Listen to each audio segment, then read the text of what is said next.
From Ray Tanner Field at Founders Park, it's game 2 of a series opening doubleheader. The Ivy League and the SEC, Princeton and South Carolina from Columbia. I'm Dave Weinstein alongside the major leaguer, Grayson Griner. Summer temperatures in March, and the bats were hot for both teams in game 1. Yeah, it was a fun offensive game, 10-7 ball game. I don't think either of these offenses wanted to take that 45-minute break. They probably just wanted to keep hitting, but it's still warm out, wind's still blowing out, so we'll see if we get a similar type game here in game 2. It was the middle of the order that did a lot of damage for South Carolina in game 1. In particular, Logan Sutter, who had a multi-hit game, Grayson. He drove in 3. Yeah, he had a really good game, 2 for 4 at the plate. As you said, 3 RBIs, scored 2 runs of his own. He did it from the second base position in game 1. We'll see him at DH here in game 2, but the Gamecocks really need him to continue producing with the bat. Meanwhile, two-way freshman Brady Kaufman shined for Princeton. Yeah, we'll see him on the mound tomorrow, but we saw how excellent an athlete he is earlier in game 1. Also a multi-hit game, scored a couple of runs, had a walk and a stolen base as well. He's also in the DH spot here in game 2, similar to Sutter, so both of our DHs are the players to watch in game 2. Making a start in game 2, it's redshirt freshman right-hander Riley Goodman. Yeah, Goodman will be 93-97 with a fastball. He's got a cutter and a slider, and he'll also throw a changeup. Key with Goodman, being ahead early, not walking guys, and letting his stuff play in the strike zone as he takes on this Tiger offense. And here's the lineup he will face for Princeton. Some changes in game 2 for the Tigers. Leading off will be the third baseman, Joe Montembeau. Batting second, the shortstop, Bennett Currar. Batting third, the first baseman, Thomas Cernius. Cleaning up will be the right fielder, Jake Coonan. Batting fifth, the catcher, Dylan Zadunik. Batting sixth, the designated hitter, Brady Kaufman. Batting seventh, the second baseman, Isaac Lamson. Batting eighth, the left fielder, Christian Clark. And batting ninth will be the center fielder, Grant Wardesine.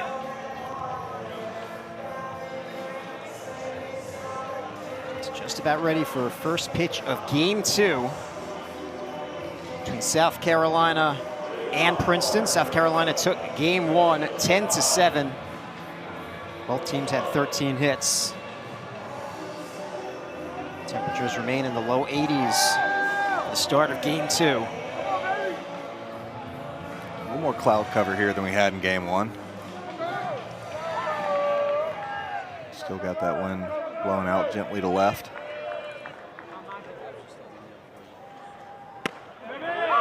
His first pitch strike from Riley Goodman. Goodman suffered the loss last Sunday at Clemson, won a couple of innings, gave up 3 runs, 2 walks, 2 Ks.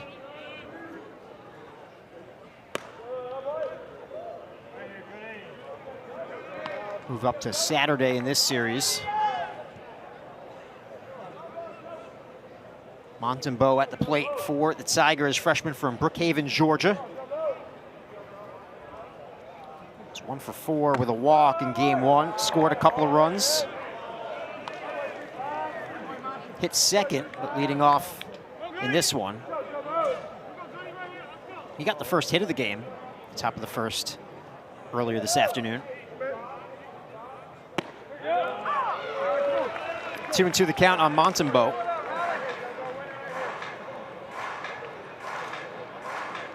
Let's see Goodman establish that fastball early. Good fastball right there on the outside part of the plate, especially the first time through the order.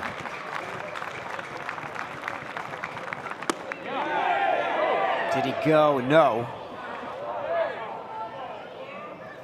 So the count is full. Vic Carell is your home plate umpire. Damian Beals at first, Brandon Folks at second, and Javier January is at third.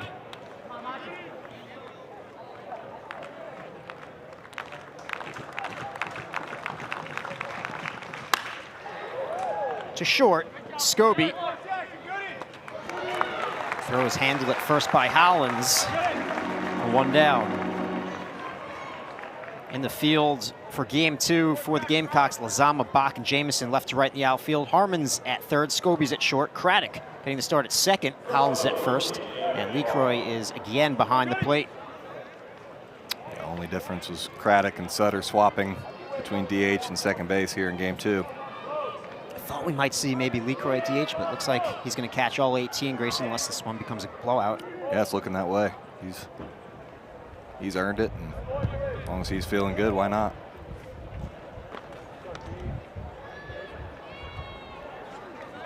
Is going to be an Iron Man behind the plate this season, his 5th year for South Carolina. Bennett Kruar, foul back. He hit in the 6th spot in game 1, was 1 for 5, scored a run.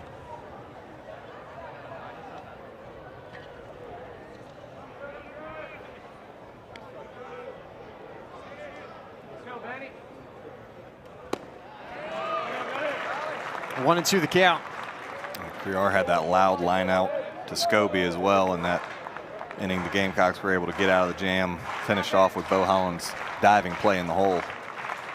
He squared up a couple of balls. That was in the 5th. Missing outside, 2 and 2.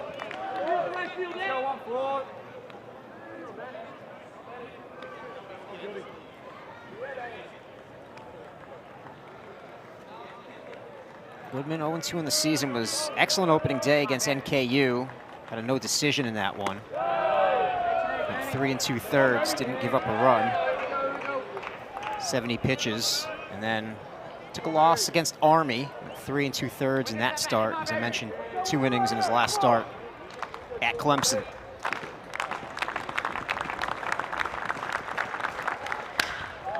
It's line to right, headed towards the gap. Splits the outfielders, and it's up against the wall. Jamison will get it in. 1-out double for Kruar. That's a heck of a swing right there from Kruar. Full count fastball. Absolutely laces that double into the right center field gap. Goodman challenges him middle away. Takes it right back where it came from.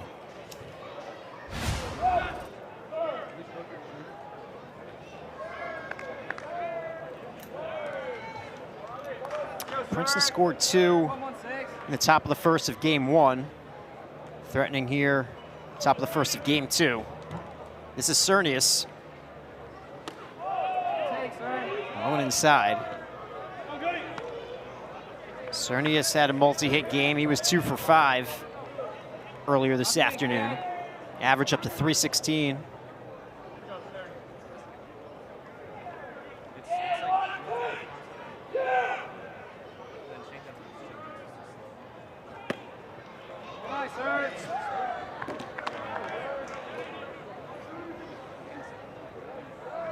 That's just the first extra base hit given up by Goodman season. This year? Yeah. Wow.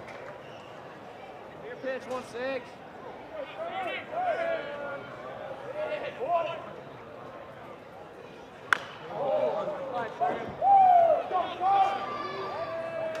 For him, it's been a little more control issue because he has 8 walks, 9 1/3. Yeah, the stuff is there. The key for him, like I said earlier, is getting ahead early and making his misses a little bit more competitive. And generally, when you're around the zone, you'll get more calls from the umpire, but if you're spraying it, putting hitters in good counts, it makes it a lot tougher.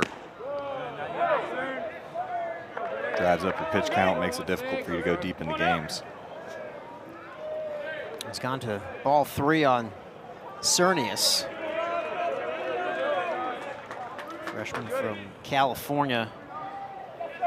Team's leading hitter so far this season. Fly ball left field. Lazama makes the play. 2 down.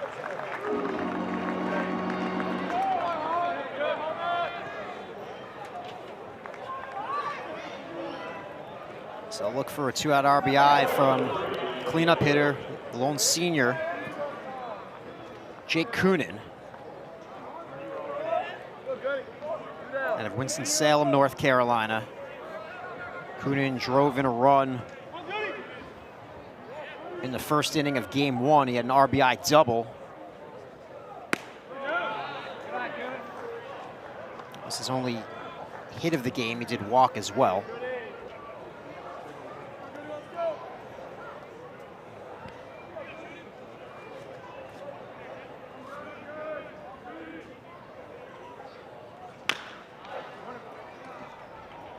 Fouled off of Coonan.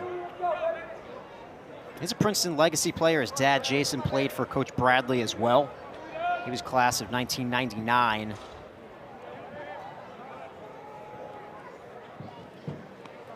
That's amazing. It just shows how long Coach Bradley's been at Princeton. 28th year this year. Coach Coonan's dad back in 1999. Yeah, Coach Bradley said it means a lot as a coach when you have the dad as well, right? Because they trust their son to you. Oh, yeah. And Coonan comes through, a base hit. Bach gets to it quickly, fires home. The throw is cut off. An RBI single for Coonan. And Princeton is on the board first. Yeah, they started out game one hot, put up a couple runs in the top of the first. 2-out knock by Jake Coonan to strike first again here. He brought in the first run of the game in game one earlier today. Does so here in game two. Here's someone who did not play in game one, the catcher, Dylan Zdunek. Zdunek splitting time this season with Will Robbins. He's a junior from San Gabriel, California. Started one game at NC State and then 2 games at Duke last weekend. Check on Coonan. Ivy starts a week later than everyone else, so this is the 3rd series of the season for Princeton, 4th for South Carolina.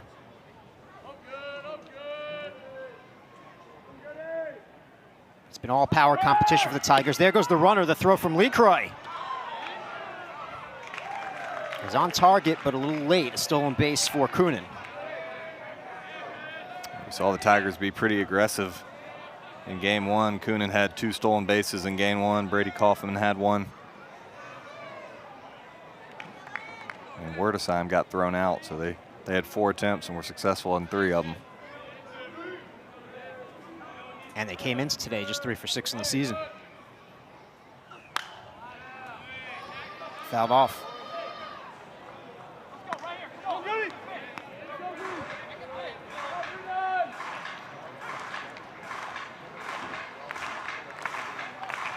Fourth game of the season for Zdunek, has hits in each game so far.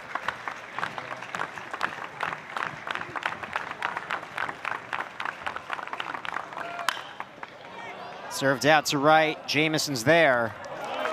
And he retires Zdunek. And Princeton will leave 1, but they get 1 on the RBI single from Jake Coonan. And we'll head to the bottom of the first. It's 1-0 Princeton. We've done it, Mabel. We put this into this. When you connect with your inner animal, there's only one thing to do. We party. Rock a showstopper, flow popper, head knocker, so it elevates like. How did he get a little crown? That's your question? From Disney and Pixar, it's time to answer the call of the wild. Disney and Pixar's Hoppers, rated PG, now playing only in theaters. Hockey is here. The Spinorama's here. Intensity coming in hot. Here. Wild turns, clappers, and Saturday snipers. All here. All the excitement hitting us live here. Old school and new school in multi-view right here. The final playoff push and the Stanley Cup final. Oh, it's here, baby, on ESPN.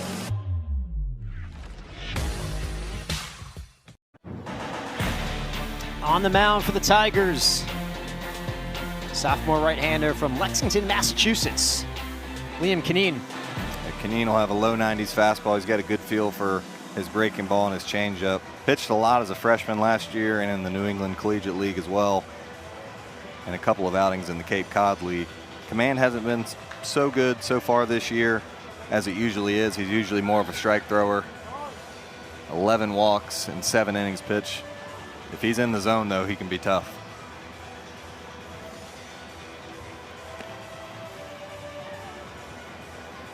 Here is the lineup that Kineen will face. Leading off will be the center fielder Tyler Bach. Batting second will be the second baseman Will Craddock. Batting third, the catcher Talmadge LeCroy. Cleaning up will be the shortstop KJ Scobie. Batting 5th, the left fielder Ethan Lazama. Batting 6th, the designated hitter Logan Sutter. Batting 7th, the right fielder Aaron Jamison. Batting 8th, the third baseman Dawson Harmon. And batting 9th, the first baseman Bo Hollins. Same 9, Grayson, as game 1, just a little bit of a different order. Yeah, I thought we may see 1 or 2 guys that didn't play game 1 in there, but Gamecocks going with the exact same 9 guys. As you said, just flip-flopped in a couple of spots. Back to the leadoff spot for game 2 this afternoon is Tyler Bach, who began the season as the leadoff hitter. Bach had a multi-hit game earlier today. He's 2 for 4, drove in 2. He's a junior from Sugar Hill, Georgia, a transfer from Wofford.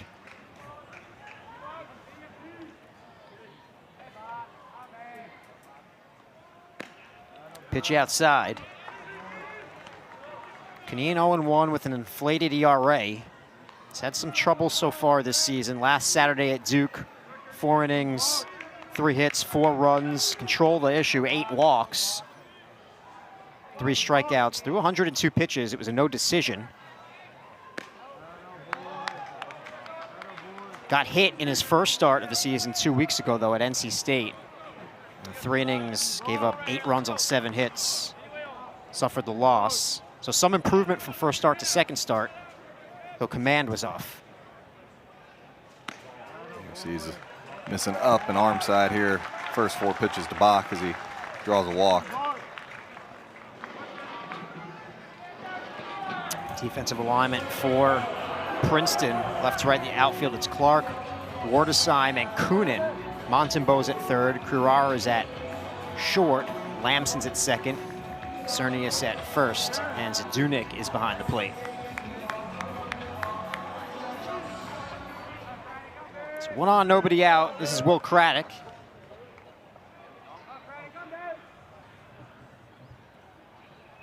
Craddock led off in game 1, was 1 for 5, extending his on base streak to 10 games. Average at 367, a couple of homers and 6 driven in. Hard hit, but play made by Currar to second for 1, to first. It's a double play. Currar and then Cernius on the other end.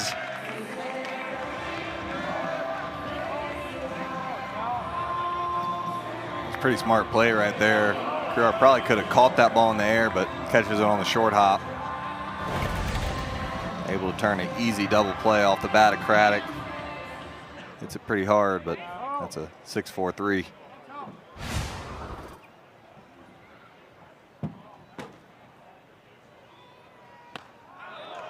On the count on Talmadge Lecroy. Lecroy 1 for 4 in game 1. The hit was a home run. Hit his 3rd of the season.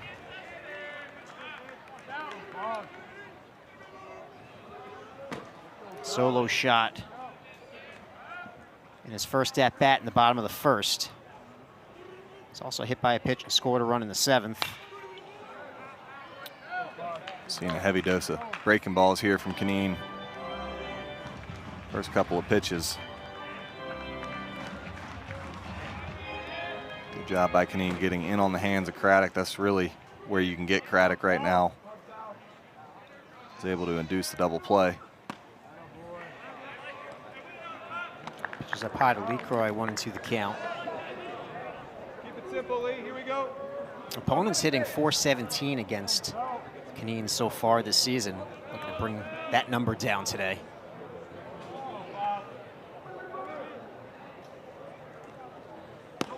And despite the numbers, Grayson, Coach Bradley told us he's their best pro prospect. Yeah, he's high on him. Thinks he got good stuff. He's tall. He's 6'4", 210 pounds. Still young as a sophomore. Last year as a freshman, he led the team with 11 starts. It's foul back. He went 3-5 with a 5.80 ERA. 45 strikeouts and 49 2/3. Opponents hit .267 against him.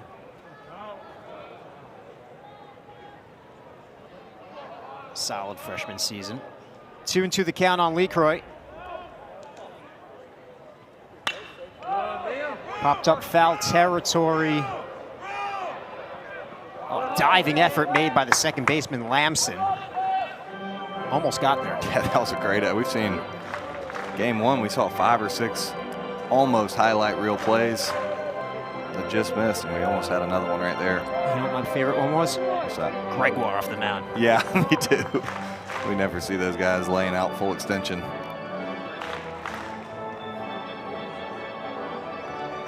That's a foul territory in a hurry. 2-2 the count on LeCroy.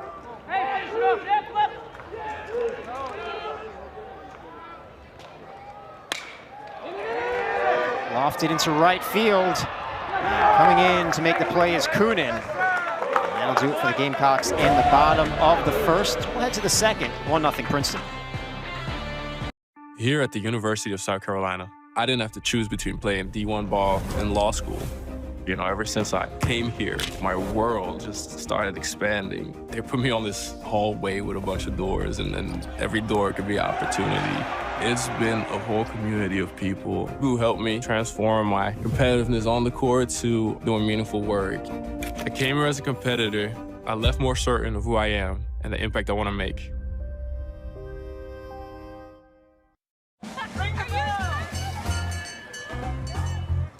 Nothing can stop us now. I don't know how it can be any better. We'll travel hand in hand across this wonderland to strike up the marching band, 'cause nothing can stop us now.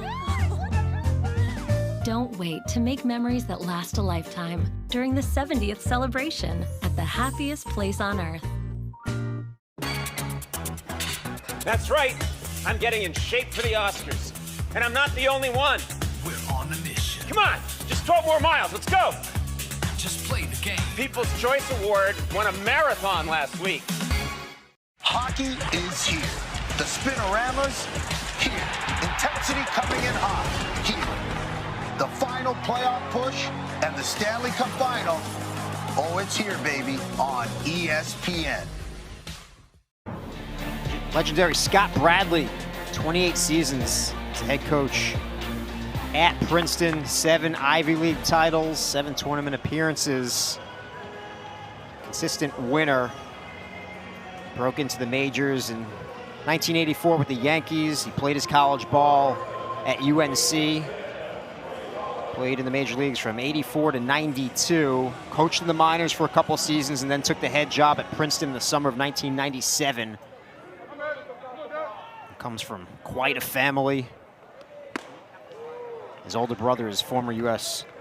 soccer men's national team head coach Bob Bradley, who also coached at Princeton for a while.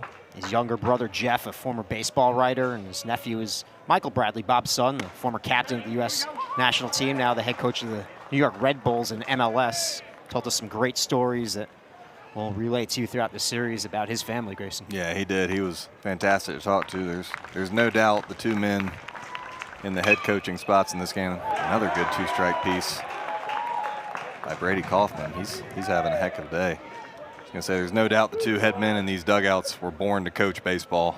Both guys have been doing it so long and have had such good careers. And both great storytellers. Yes, they are. If you've ever They're had a conversation with either of them. Fantastic to talk baseball or just life with.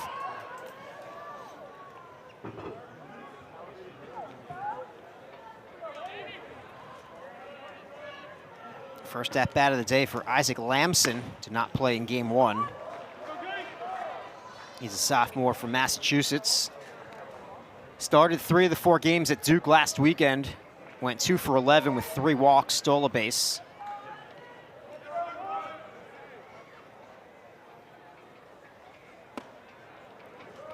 There's a strike.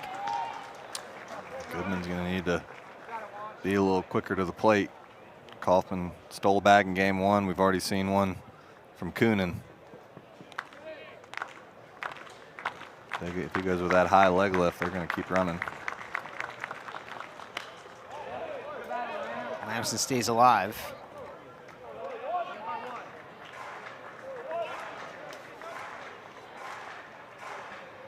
Goodman had Tommy John surgery May of his senior year of high school, rehab last season with the Gamecocks while redshirting.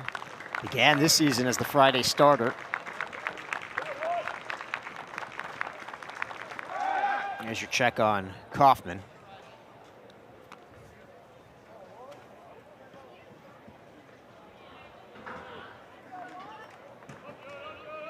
Oh, and 2 the count on Isaac Lamson.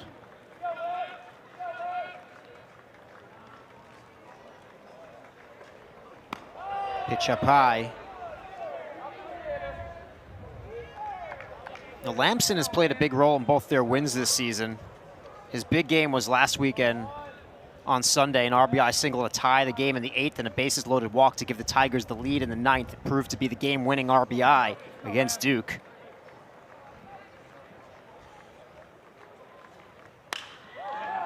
Sent out to right on the run, Jamison.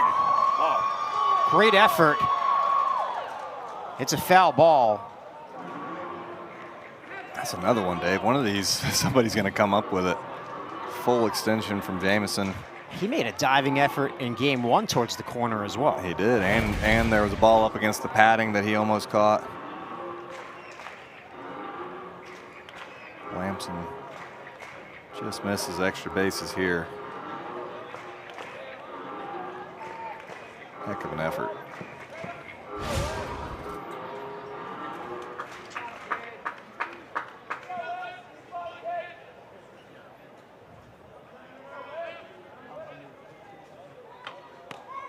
Called strike 3, got him on the outside corner. First strikeout for Riley Goodman. Perfect location right there from Riley Goodman. With a breaking ball to pitch before. Lamson does not like it.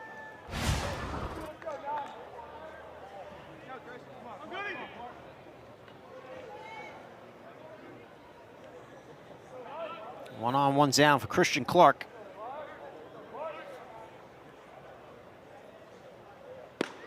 First look at Clark today. Did not play in game 1. He's a freshman from Wesley Chapel, Florida, and a 2-sport athlete at Princeton. He's also a wide receiver on the football team, though didn't see any action this fall. He has started 1 game in each series so far. Goes up the middle. Scobie flips to second. And they get Kaufman. A nice job right there from Scobie and Craddock. You're not going to turn 2 right there. Just secure the out. Tough play up the middle. Just make sure you get 1 right there, which they did. Yeah, if Clark's a wide receiver, you know he runs well. Yeah, you're not turning 2 right there.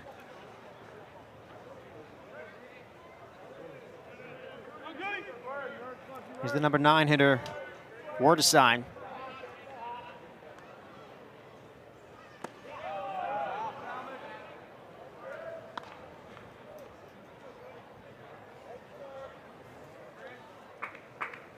He had a multi-hit game from the 9 spot in game 1, was 2 for 4 with 2 driven in.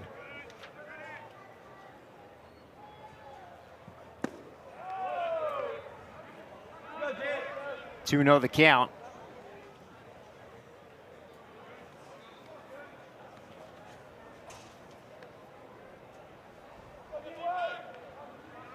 Sophomore from Studio City, California.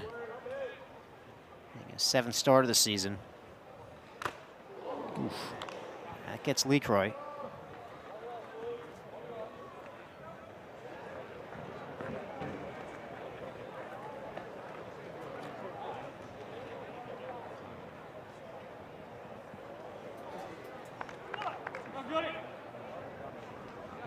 Toom on the count. Clark leads off first.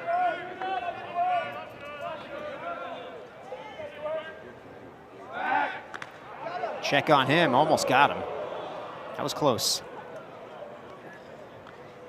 I think Clark was leaning just a hair right there. Not sure if he was going. That was very close. Think he beat it back though. Clark came into this game 0 for 6. We haven't seen him on the bases yet. He takes off. It's put in play to right field. Jamison will watch it bounce off the wall. Clark rounds third. He's headed home. An RBI double for Grant Wardesine. And it's 2-0 Princeton. Princeton's keeping the same approach and just doing an excellent job with 2 outs. They hit so many balls the other way in game 1, and Wordasine keeps it going here with a double off the right field wall. Clark was in motion with 2 outs. Just another good piece by this Tiger offense.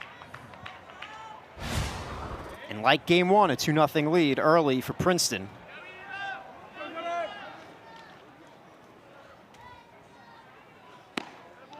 Back to the top of the order, and Montembeau. He grounded out his first time up.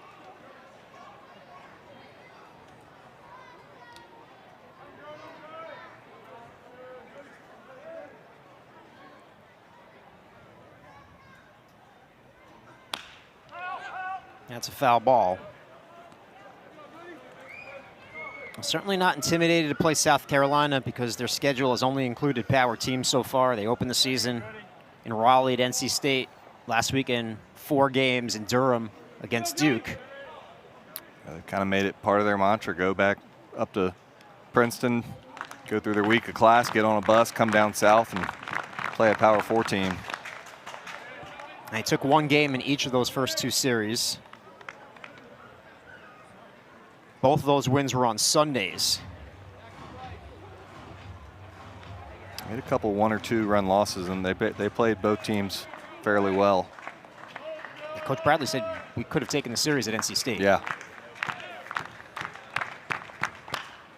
Up the middle, Scobie's there. He throws out Montembeau.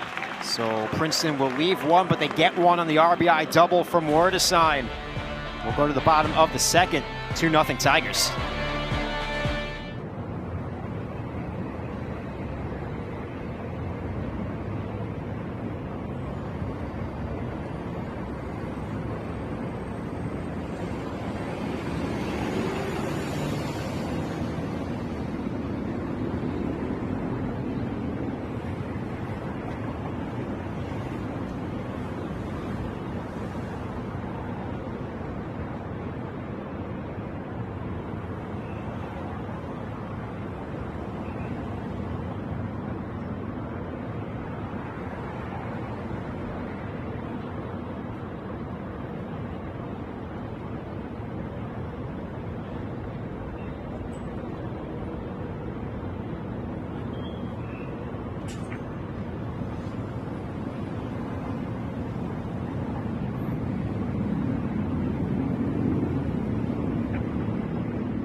Paul Maneri in his second season as a head coach for South Carolina, College World Series champion, the LSU Tigers.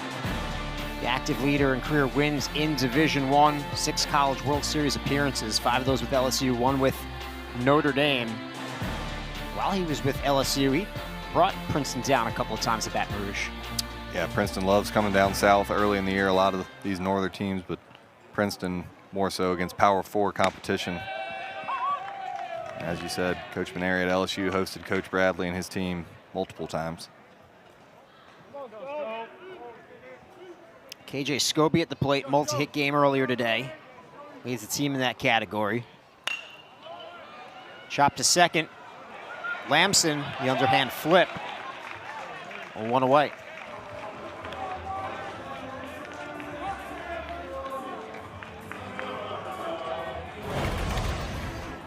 Good recovery right here by Lamson. This ball easily could have got away from him if it hits off his chest. Makes the bare hand and the good flip to get Scobie. Here's one of the hot middle of the order hitters, Ethan Lazama.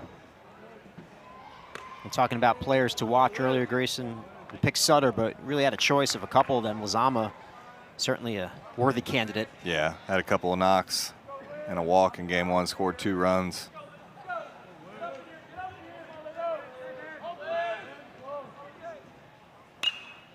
Fouls that off. Zama 2 for 3 with a walk in game 1.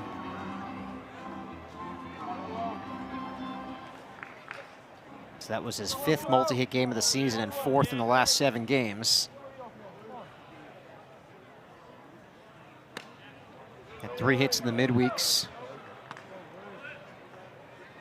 3 hits last weekend against Clemson.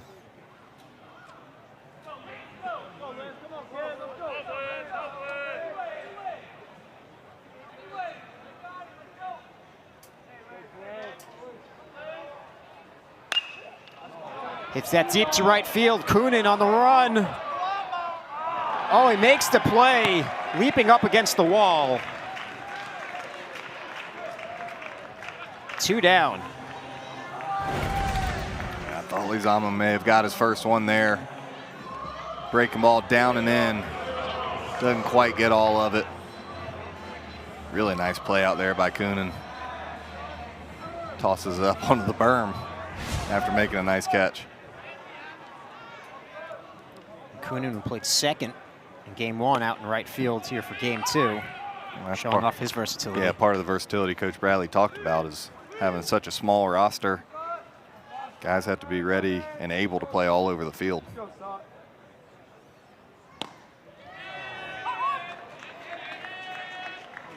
And he said, and with that roster, we have 3 players out who are out for the year, so it's even smaller than you would think by looking at the roster. They can be 2 or 3 deep at most positions, but when the game starts, they usually only have 3, maybe 4 guys available off the bench. Yeah, which is very rare.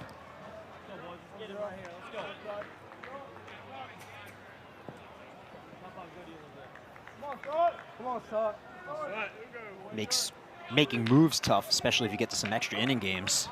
Yeah, I mean, I'd be hesitant to pinch hit or pinch run because that's one less guy you have on your bench going forward.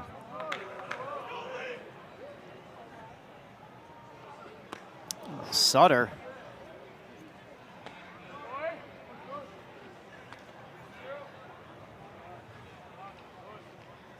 Counts 2-2.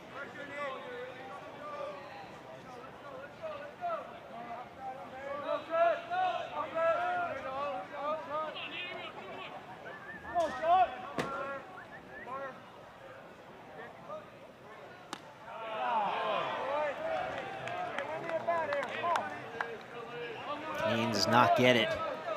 Takes a step off the mound. Count is full. Sutter 2 for 4. Drove in 3 earlier today, homered. It's ball 4. Now he has a 2-out walk. Yeah, really nice take right there, 2-2 to get to the full count. It was a good breaking ball from Kaneen. Just missed below the bottom rail of that strike zone.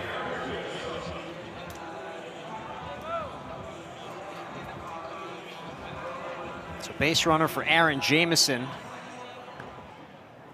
junior from Morgantown, West Virginia.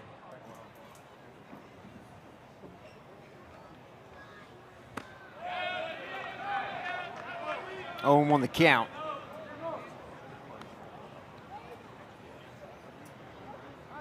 Jamison hit in the 2-hole earlier today, was 1 for 5, scored a run.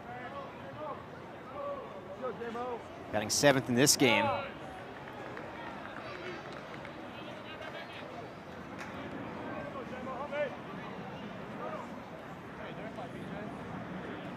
Patrick Evans not playing, so Jamison getting both starts in right field.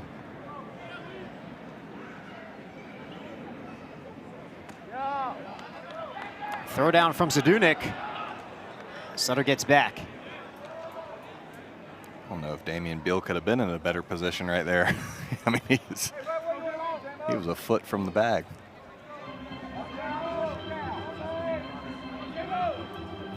A 2-1 the count on Aaron Jamison, junior college transfer from Fort Scott Community College.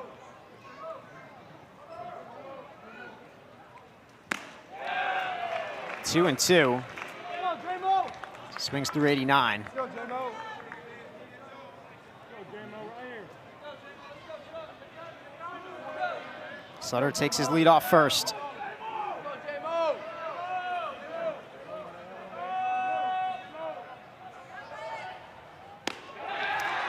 Caneen strikes out Jamison.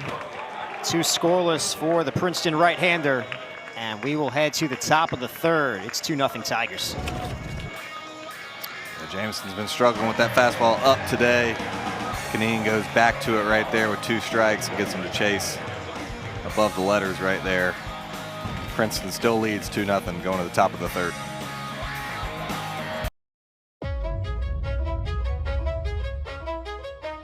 There isn't one thing that makes the SEC special. There are a million different things. The students, the legends, the fans, the passions, the traditions. And when it all comes together, it just means more. Hockey is here. The Spinorama's here. Virtuoso! Intensity coming in hot. Here. Wild turns, clappers, and Saturday snipers. All here. All the excitement hitting us live here. Old school and new school in multi-view right here. The final playoff push and the Stanley Cup final. Oh, it's here, baby, on ESPN.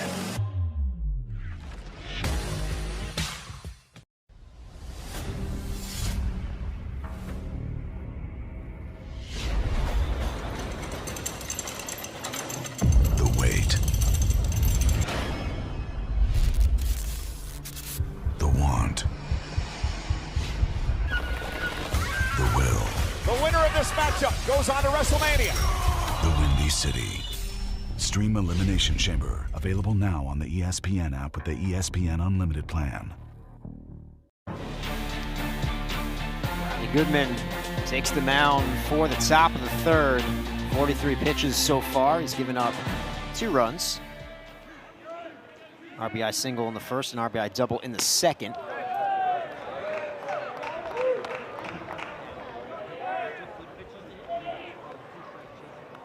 Pirar doubled his first time up.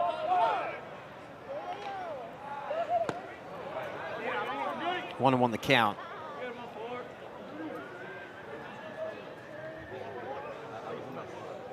You're very high on Riley Goodman. Coach Maneri told us earlier in the year that he has a chance to be an outstanding pitcher in the SEC. Someone that the previous staff recruited. When he got hurt in high school, they honored the recruit. Redshirted last year. I said Corey Barton, the trainer, did a phenomenal job with him. His rehab was a big part of last season for South Carolina. Again, it'll just be about getting repetitions on the mound. Great cutter right there. Then going with the bigger slider. That at bat and tighter cutter at 91 right there for the strikeout. Second K for Goodman. Yeah, we still got to remember this is his 4th career start at the college level. Still a young kid with all the talent in the world. And the plan was really to bring him on slowly. It's just injuries to other pitchers forced him into the weekend rotation early and into that Friday role to start the season with McCoy out and Philpott out. Hopefully we'll get Philpott back soon. Sometimes things don't go to plan. I mean, Gavin Braylon probably wasn't in the plans to catch 30 games last year. LeCroy gets hurt early in the year, and he's thrust into he's starting every SEC game behind the plate. And it's tough as a freshman. You're going up against a lot of the times 22, 23-year-old guys as an 18-year-old. Best way, though, is to get out there and experience it. Right, now in the case of Braylon, they have an experienced backup catcher now for LeCroy. Yeah, absolutely. He got some great experience last year. Grounded to the right side. Hollins will flip to Goodman. Get the out.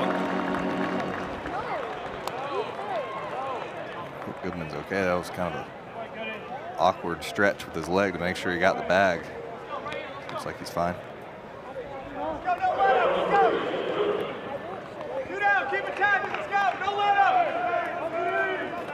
So 2 down here in the third. The cleanup man, Jake Coonan. Coonan had an RBI single his first time up.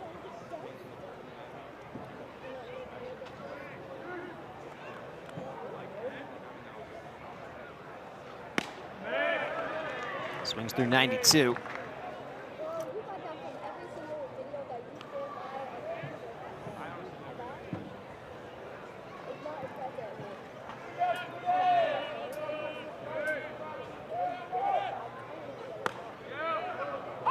Quickly in the hole, 0-2. This would be big for Goodman right here. He's had to stress a little bit. The first couple innings had action on the bases. If he can get a quick 1-2-3 inning, get some confidence going into the dugout and his next inning. Lifted out to center field. This one's easy for Bach.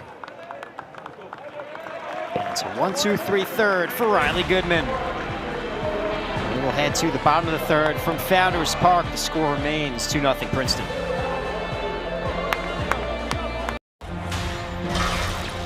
Assemble your friends. Assemble your family. Assemble your universe. Marvel Assemble. Hockey is here. The Spinoramas, here. Intensity coming in hot, here. The final playoff push and the Stanley Cup final. Oh, it's here, baby, on ESPN.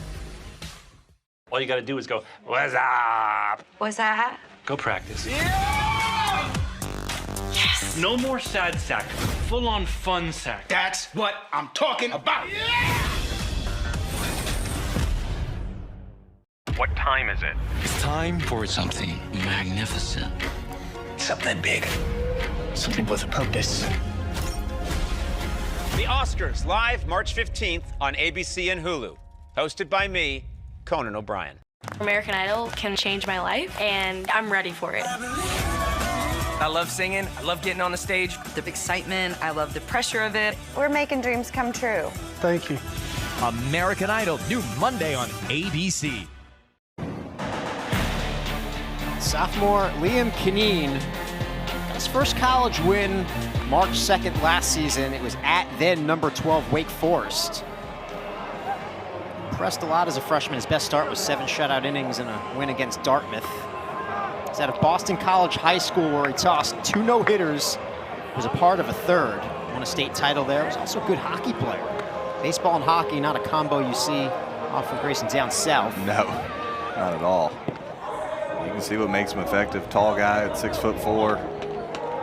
Got that downward angle on the fastball and hasn't given up a hit yet here today. Walked a couple, which we talked about in the opener, was his big bugaboo. His last start with 8 walks. Tall right-hander from Lexington, Massachusetts.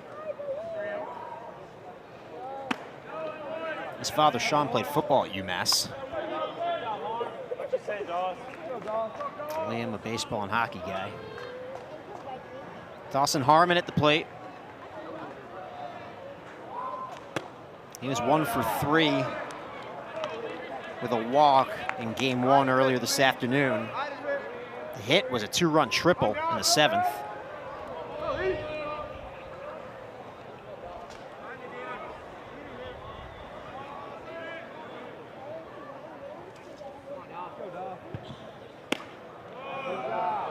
And that triple, Grayson, that proved out to be the game winner because that extended the lead to 10-5. And yeah. Princeton would score 2 more and make it 10-7.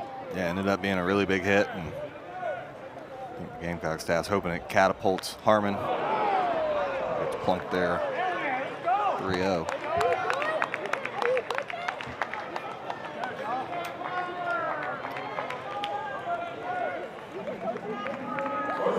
Harmon reaches. I don't know if it wasn't the game winner, put the game out of reach. Yeah. 1 on, nobody out for Bo Hollins. sophomore from Lexington. Takes strike one. Hollins 1 for 4 earlier today. He doubled.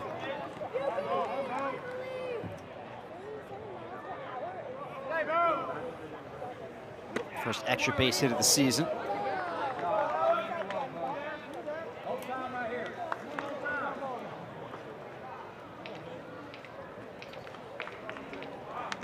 Coming off a freshman year where he hit .308 with 6 homers and 24 runs batted in. This offense needs Bo Hollins to get going. All 6 of those homers in league play. Guy with a ton of talent. Just off to a slow start this year. He had 3 4-hit games in SEC play. I know, it's crazy. Best pitching in college baseball. He stepped in as a true freshman, did really well. He got his first college homer at Arkansas. The rest against Auburn, Ole Miss, A&M, Mississippi State, and LSU. So he really likes the former SEC West, it sounds like. He does. Fouls that back. Switch hitter, River Bluff High School. I think is that 6 of the 7 of the former SEC West? Arkansas, Ole Miss, Auburn, LSU, Mississippi State. Who was the 6th one you said? This is looped, but unable to make the play is Lamson. They will have the force out at second as it's snow coned by Kruar.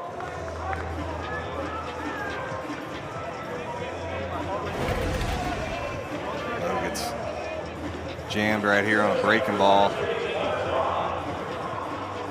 Harmon kind of puts his head down as soon as he's going to catch it.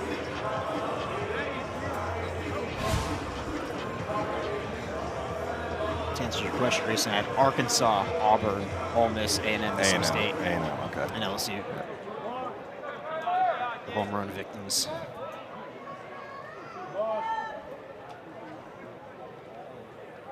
Hollins on first after the fielder's choice. Second at bat of the game for Tyler Bach. He walked in the first.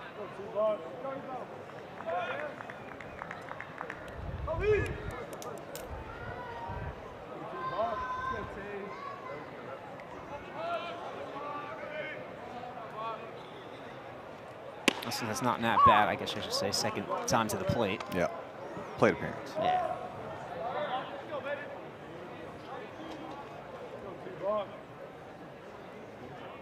It's good to see Bach have a multi-hit game and a couple of RBI singles earlier today. Fouls that off.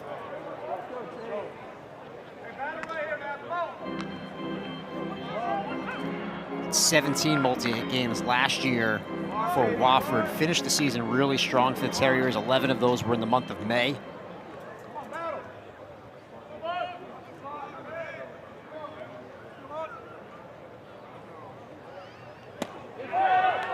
Kaneen strikes out Bach.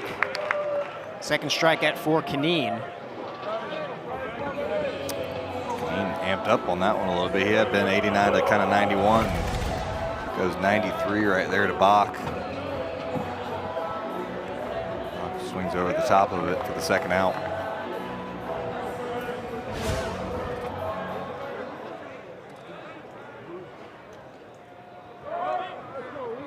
Here's Craddock.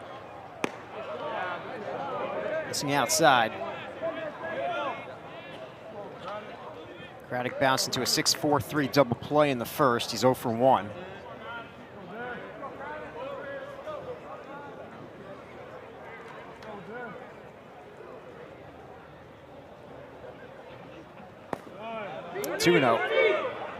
Craddock was the SEC Co-Freshman of the Week on February 23rd. His first week of action, he went 8 for 15 with 9 runs scored, a couple of doubles, a triple, 2 leadoff homers,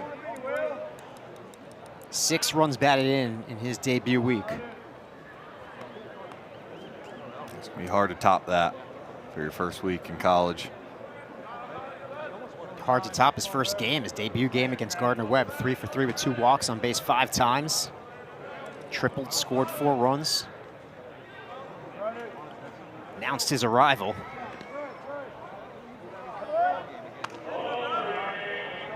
Last couple of weeks when he's getting out, it's pitches in. He likes to get those arms extended, and when he does, it gets hit very hard.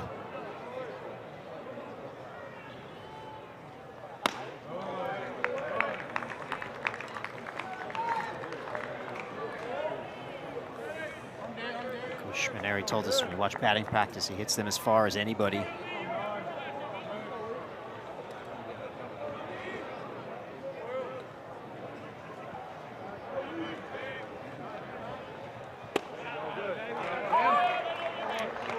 Three and 1 the count on Craddock. 2 down here in the bottom of the third. Bo Holland's the base runner at first. That's ripped into left. 2-out single for Craddock. Now an 11-game reach base streak. Yeah, that's where he's looking for the ball, out over the plate.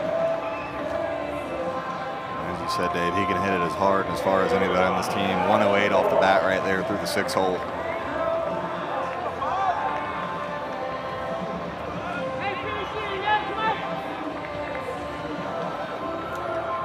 First real threat of the game for South Carolina.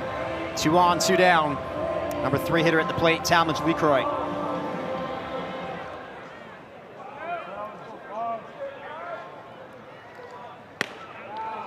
Take strike 1. LeCroy flew out to right field his first time up.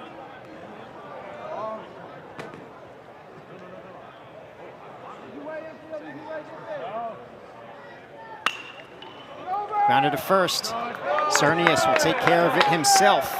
And South Carolina will leave 2. We are through 3. Princeton leads South Carolina 2-0. For decades, I've taught you everything I know. How to safely build a fire. And how to control the flames. But I can only teach wildfire prevention. Only you can prevent wildfires.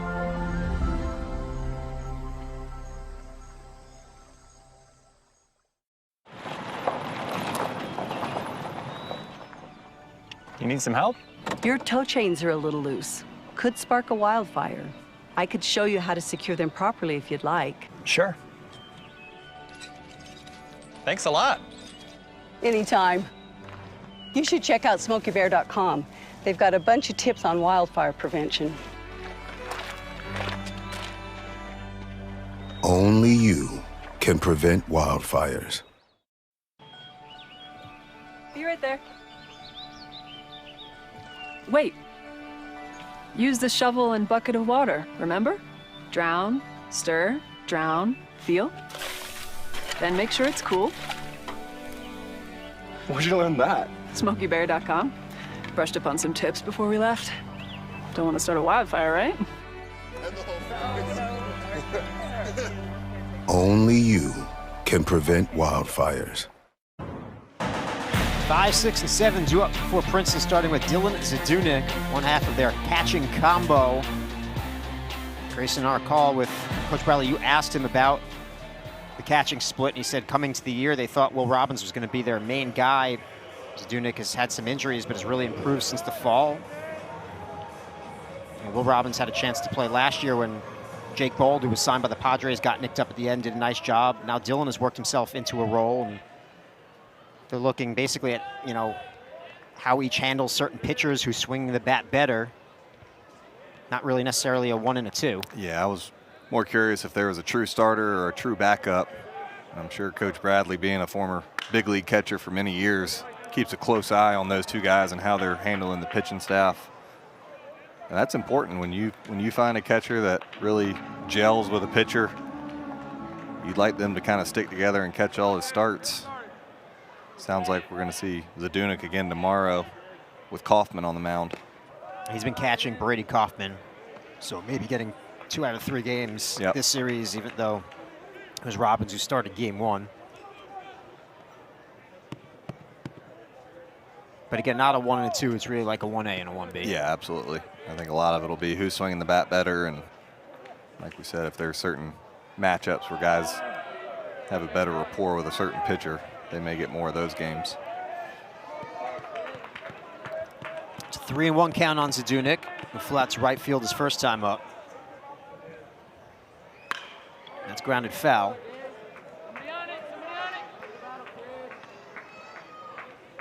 It was 3 for 9. 2 RBIs last weekend at Duke. Multi-hit game last Saturday.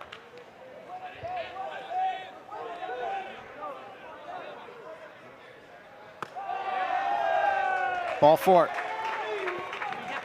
Leadoff walk here in the 4th.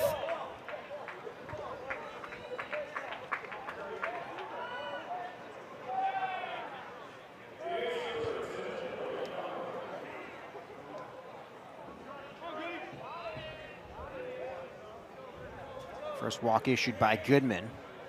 Speaking of Kaufman, we'll see on the mound tomorrow, and he continues to swing the bat well. Singled his first time up. Takes a big rip.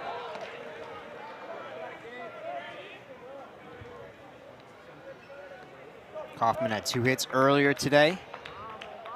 Average now up to 312.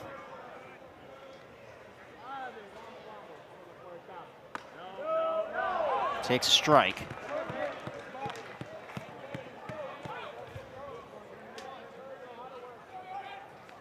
He was the starter on the mound for both their wins against NC State and Duke. He's credited with the win at NC State. He's 1-0 on the season. Pulls that one foul. He was excellent in his first college start, just 1 hit and 5 shutout innings at an ACC opponent.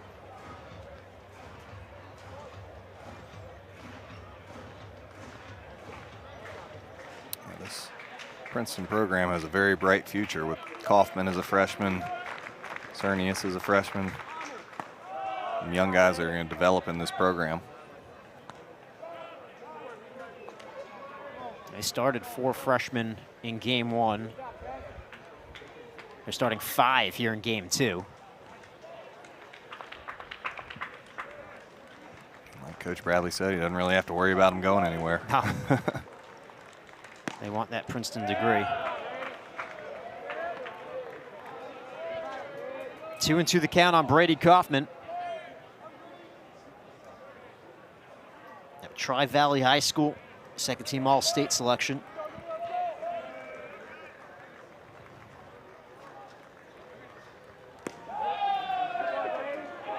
The count is run full.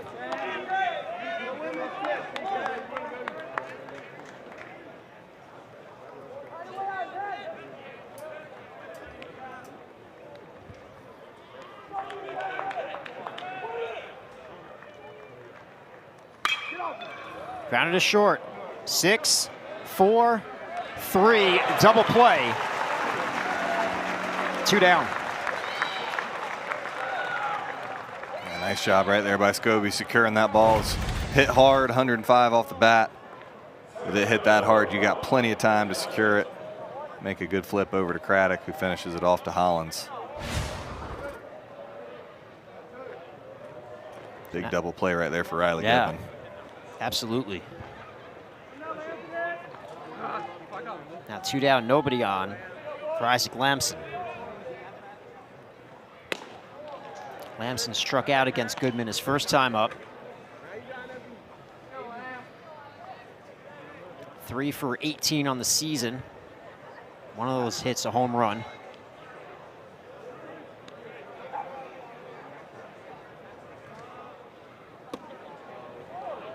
He had 2 hits last weekend at Duke, 1 for 6 in their season opening series at NC State. The hit was his first collegiate home run, a solo shot in the 6th. It was the only run scored in the game, a 1-0 win to salvage the series for Princeton.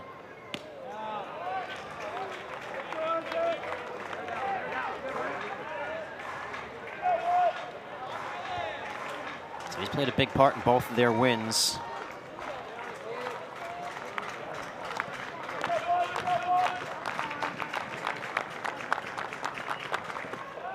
Pitch is low, 2-2.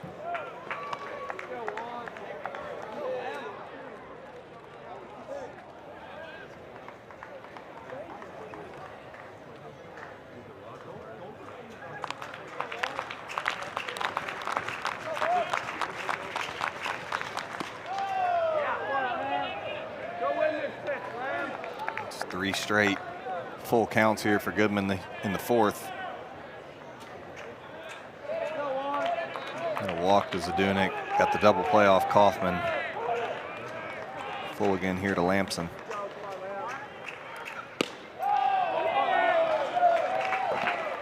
Two-out walk. Second walk issued this inning.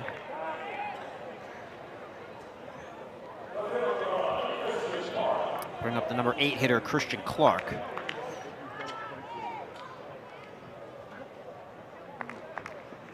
Goodman out of Christian Brothers High School. He was all-state there.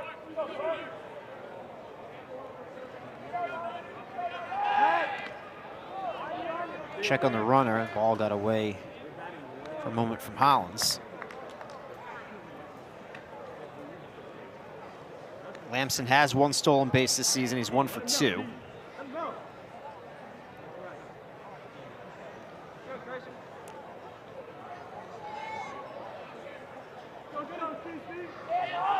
Christian Clark is 0 for 1. He reached on a fielder's choice and scored a run in the second.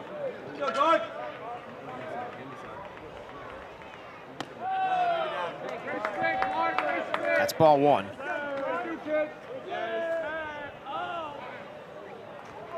Prompt a mound visit from Terry Rooney.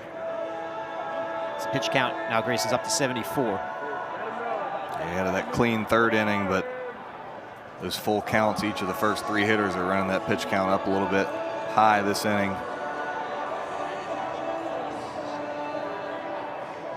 See there, 44 strikes out of 74 pitches.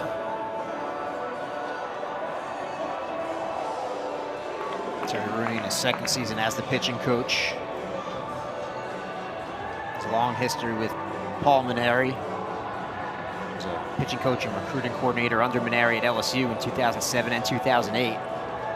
Helped lead that staff to a berth in the College World Series. He left LSU to become the head coach at UCF, where he was a coach of the year in 2014. He's had a lot of stops along the way. Currently in his 2nd season with South Carolina.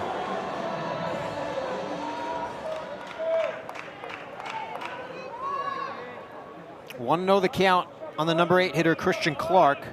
Isaac Lamson leads off first.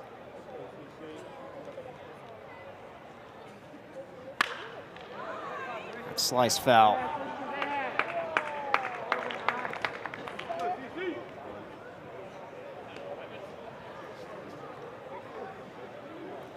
Clark looking for his first hit of the season. His first collegiate hit. He's 0 for 7. Out of Carrollwood Day School. He was a dual sports star. We already talked about it, football and baseball. Playing both at Princeton. He was highly graded in baseball by Perfect Game. But a football background. His father, Adrian, played football at Ohio State. He was actually on the 2002 national championship team. He was drafted into the NFL. We talk about how hard the schedule is for these Princeton guys. Imagine playing 2 sports and getting a Princeton education like Christian Clark is doing.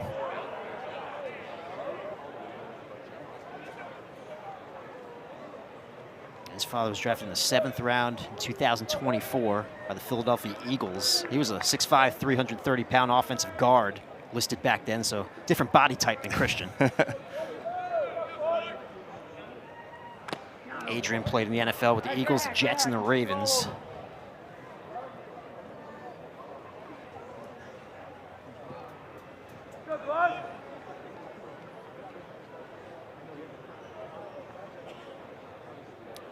Two and 2 the count.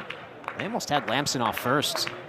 Yeah, fastball away, and Lucro with a bit of a back pick there. Almost caught him sleeping, but Lamson able to get back.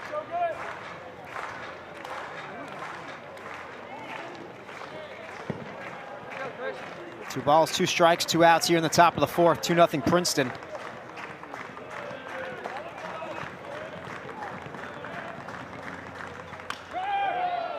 Lamson was on the move and Clark got a piece. Stay to the middle, kid.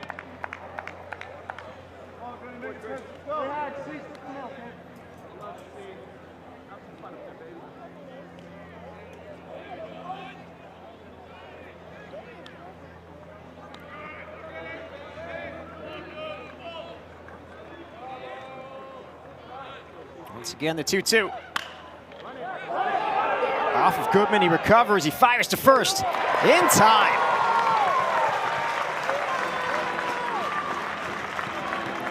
Four innings now for Goodman, that's a career high. Yeah, that's a nice job right there from Goodman.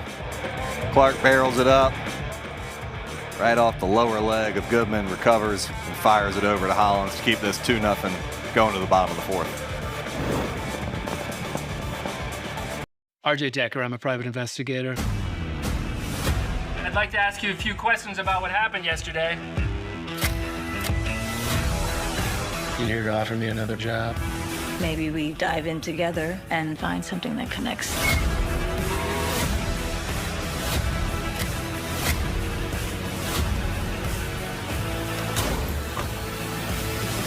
What happened to your eye? It's complicated.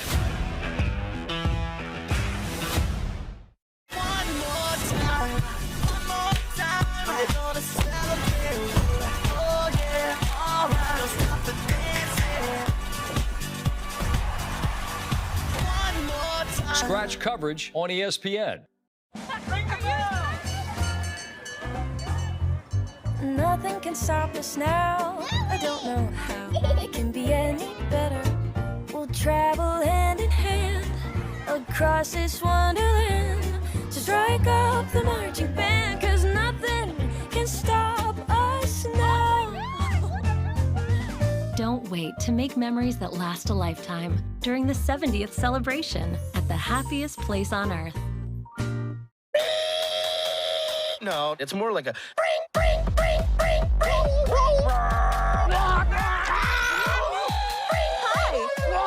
Stop, everyone stop, time out. Disney and Pixar's Hoppers, rated PG. KJ Scobie will get us going in the bottom of the fourth. Team leader in runs batted in. Had two more of them earlier today. Now 13 RBIs through 15 games.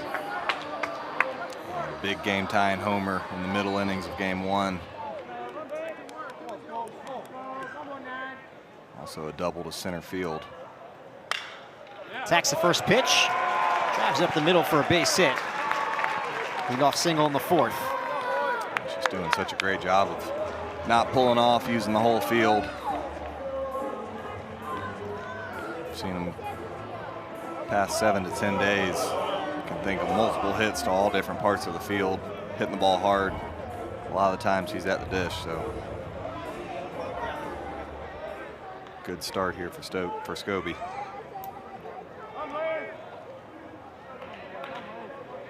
Well, here's Lozama. Flew out to right field his first time up. He thought he might have had one. Yeah, I thought so off the bat. It was a good trajectory. Just didn't quite square it up.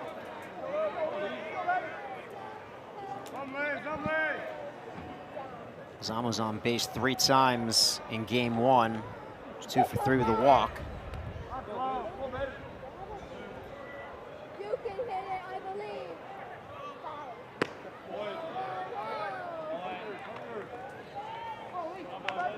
2-0 the count.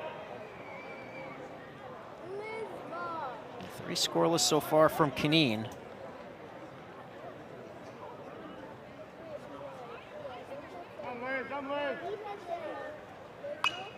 That's fouled back.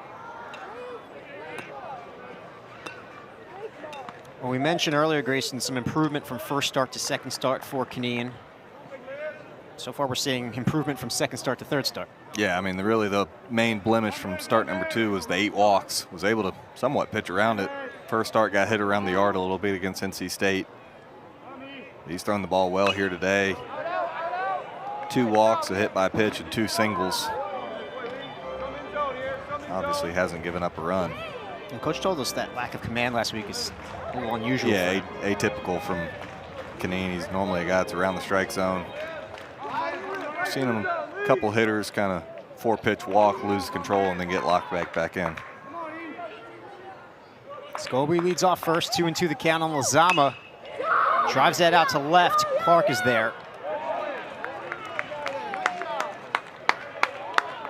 1 away.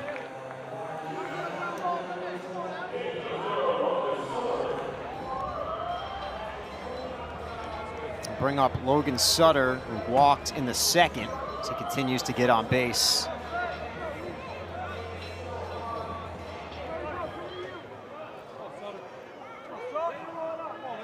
On base percentage now up to .412 this season for Sutter. Takes a strike.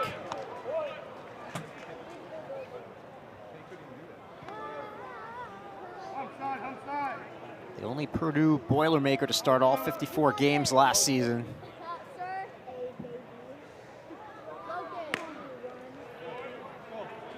He did most of that at first base. 47 of the games was at first, 1 at third base. In 6 games, he was the DH. He's the DH in this one, but earlier today he was at second. That's where we've seen him, Grayson, most of the season at second base with South Carolina. Yeah, I believe that's the only position we've seen him defensively. And we've seen a couple DH spots like we're seeing here today. Coach Maneri said in the fall and preseason he was pleased with him defensively. Moves around pretty well for a bigger guy.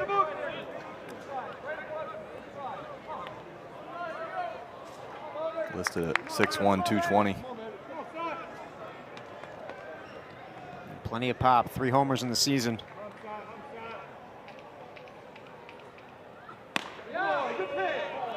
That's ball 2.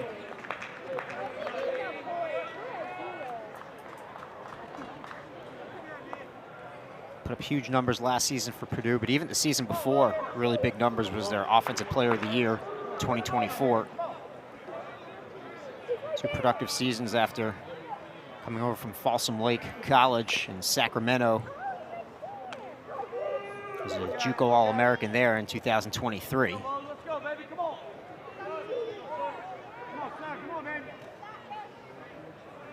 2-2 the can on Sutter. Scobie leads off first.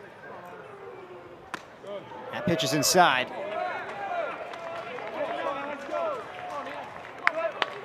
Did you put Scobie in motion with 1 down? I don't think I would right here.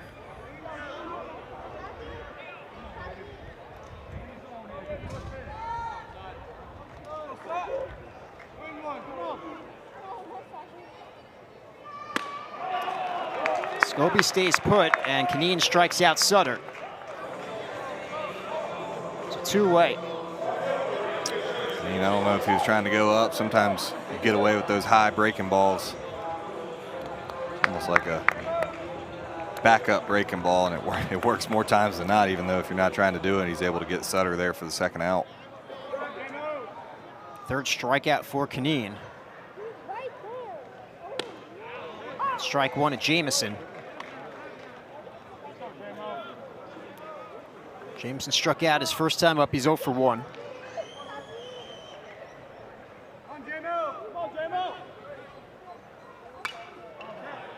High and 0-2.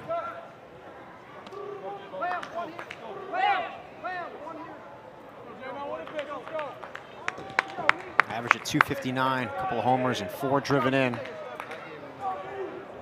of those home runs was on Wednesday against Charleston Southern.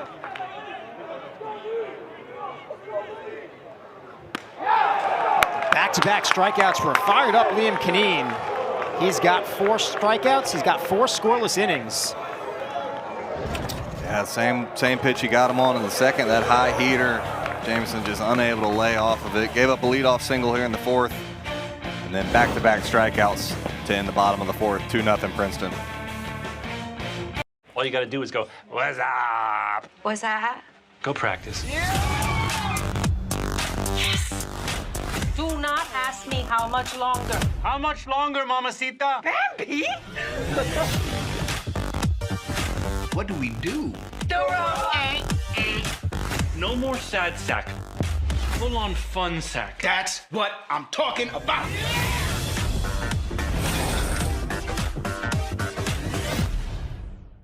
RJ Decker, I'm a private investigator. I'd like to ask you a few questions about what happened yesterday. You here to offer me another job? Maybe we dive in together and find something that connects.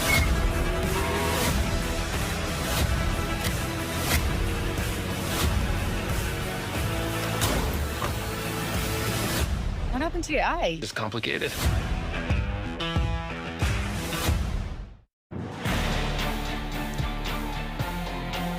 The new pitcher for South Carolina, the right-hander Elijah Foster. Yeah, Foster's been strong so far to start the year, 2.45 ERA. This will be his 5th appearance. Short stint guy. He's only thrown 3 2/3 innings, 2 hits, 1 run, 4 walks to 3 strikeouts. Comes at you primarily with the fastball. It can be anywhere from 90 to 95. He does have a slider, a cutter, and a change. A couple times we've seen him. He's been heavy fastball as he comes in here in the top of the 5th. Pitched a scoreless inning at Clemson on Sunday. Did not pitch in the midweeks. You mentioned he's a short reliever, Grayson. He made 15 starts last season for the Sacred Heart Pioneers. Went 5-3 with a 5.23 ERA, 76 Ks and 72 1/3. Led that team in strikeouts. Opponents hit .217 against him. He opened last season here at South Carolina at Founders Park. Pitched in the Saturday game.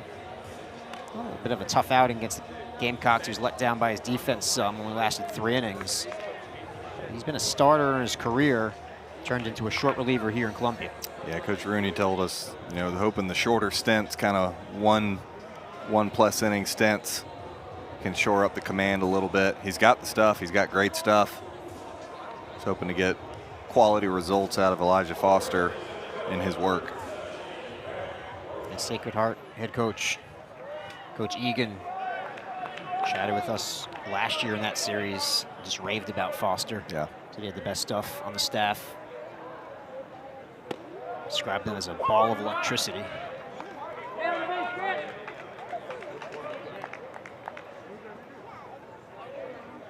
Cox want to bottle that up in 1 inning stints. 9-1-2 for the Tigers, and Wardesheim, excuse me, has been a problem.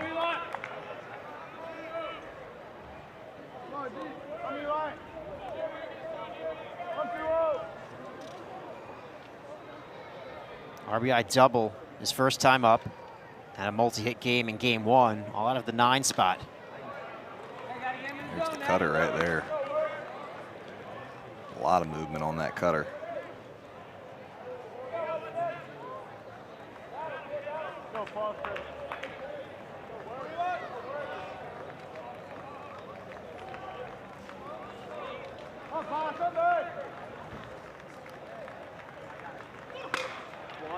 Fouled off. Wardesheim, one of the California natives. Studio City, California, out of Sierra Canyon High School.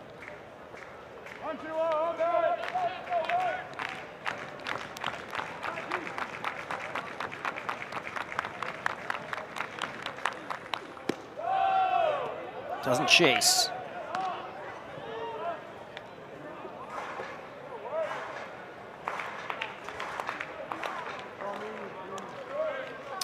Foster swiping right there. LeCroy's giving him a sign.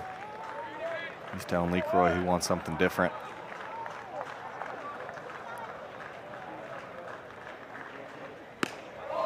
Got him. First strikeout for Foster. 1 down on the 5th. Foster's getting a lot of horizontal movement on that cutter and keeping the velocity at 91. I mean, that's a really good pitch. The ball's a strike out of the hand. And just dives off the outside corner.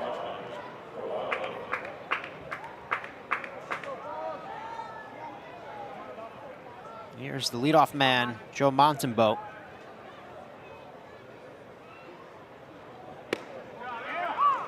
Strike 1, 92. A couple of ground outs to short. One in the first, one in the second. He's 0 for 2.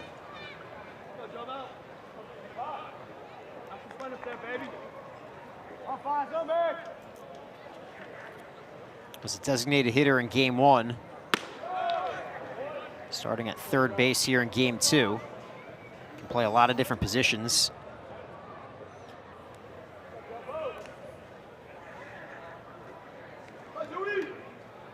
Freshman from Brookhaven, Georgia.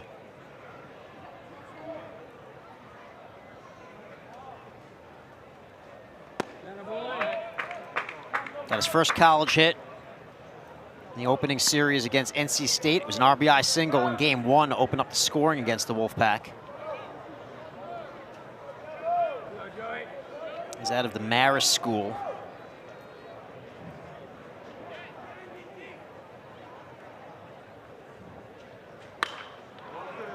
Count evens at 2-2.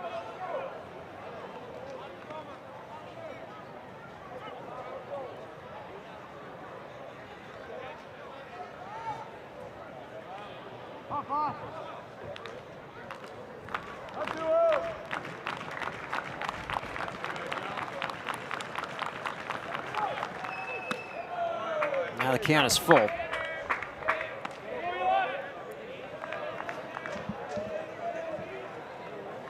Montembeau was a two-sport star in high school. Also played football. His father played college football at Maine.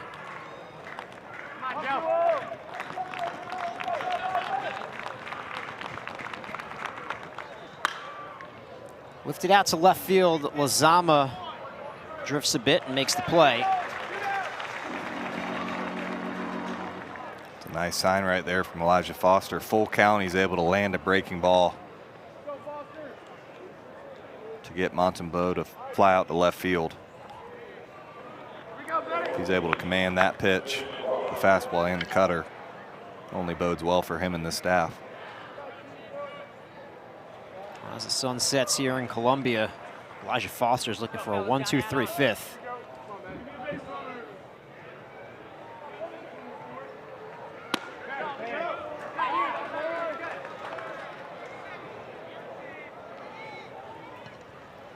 Crerar doubled in the first and scored a run, struck out in the third. He's 1 for 2.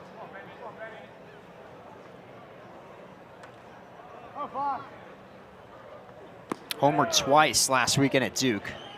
Both of those 2-run shots. It was 3 for 16 in that series. All the hits for extra base hits, a couple of homers and a double. Crerar, another one of these talented freshmen. As you mentioned, a couple of homers at Duke. We saw him hit a ball 107 in the opposite field gap to start this game.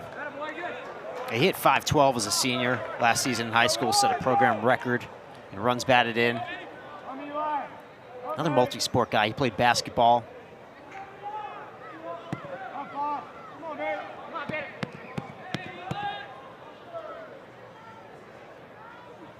But from a baseball family. His father played collegiate baseball. His grandfather played in the big leagues. Kennard played for Boston Red Sox.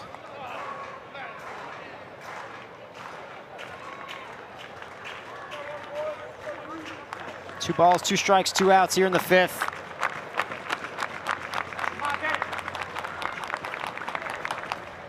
And a 1-2-3 inning for Elijah Foster. Foster's got some good energy out there. Easy 1-2-3 inning with a couple of strikeouts mixed in. Gets Crerar on the breaking ball right there to end the top of the fifth. Still 2-0 Princeton.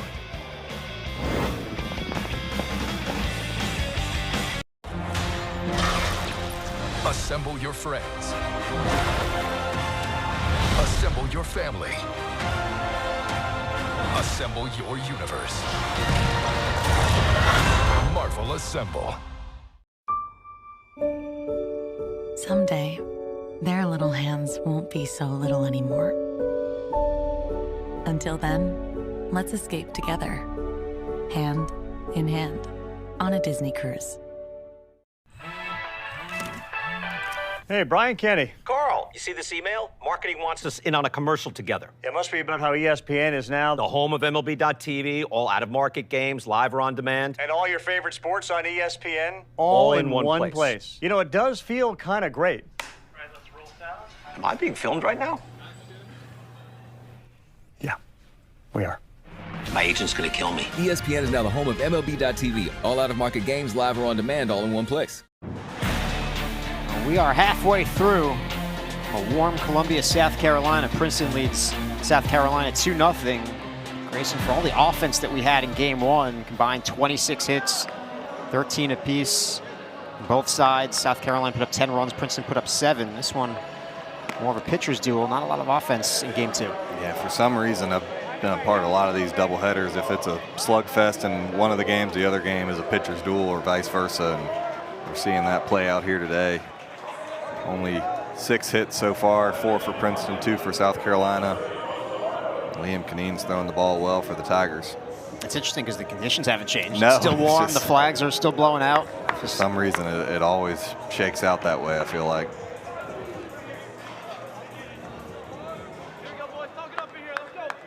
Eight, 9, and 1 for the Gamecocks. This is Dawson Harmon. Harmon was hit by a pitch in the third.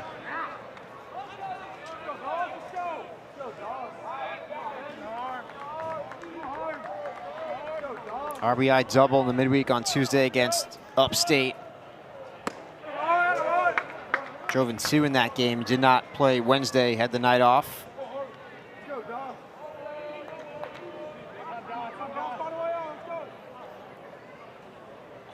Harmon drove in 2 in game 1 earlier today. On his first triple of the season.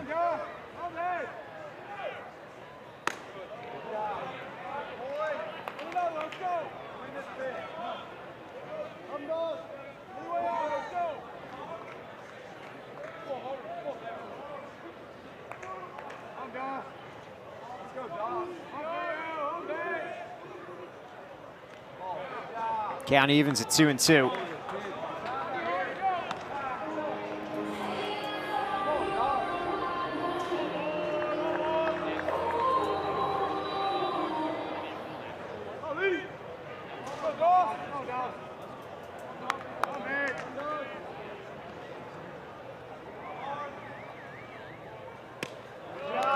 The count is full.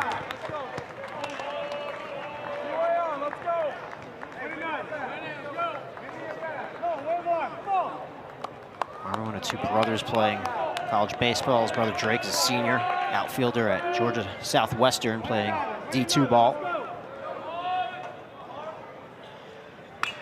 Fouls that back.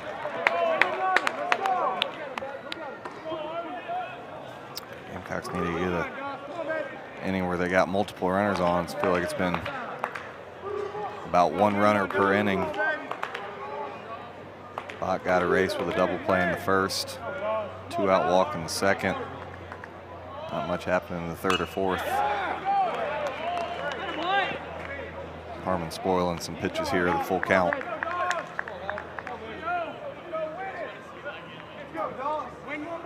Had some base runners, a couple of walks, hit by pitch, a couple of singles.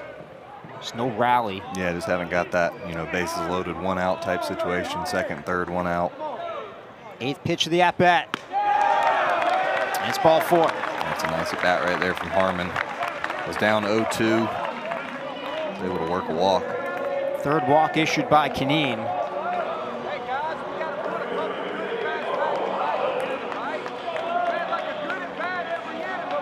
In 4 of the 5 innings, they've had the leadoff man on.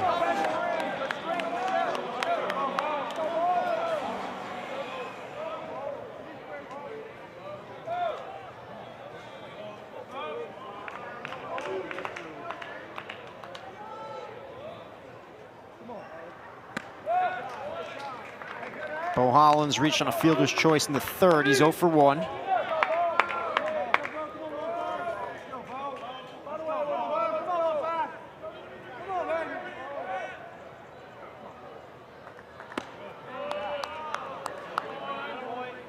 One and 1 the count on Hollins.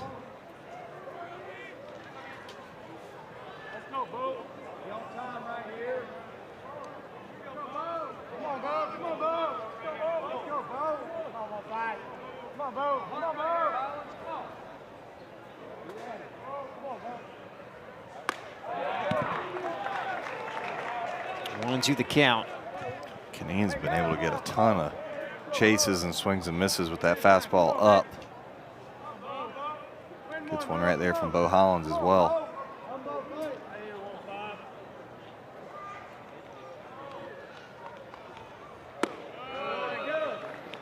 Grayson, he's not the hardest thrower. What makes him so effective? Well, he's not throwing many pitches in the middle of the plate. He's going up and down. He's not a guy with a ton of horizontal movement on his pitches. He's not sinker slider. He's working up and down. Not many pitches that are thigh high. He's doing a good job mixing and matching with his breaking ball and fastball. Popped up to left. Clark tires Hollins, one down. I look over at our little TrackMan screen after every pitch. I'm not seeing many pitches in the heart of fat part of the plate.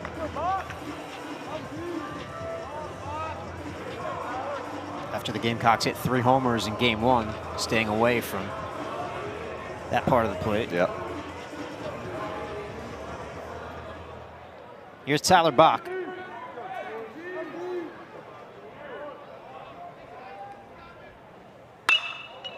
Attacks the first pitch. High fly ball, left field. Clark drifting to the corner. That's a fair ball.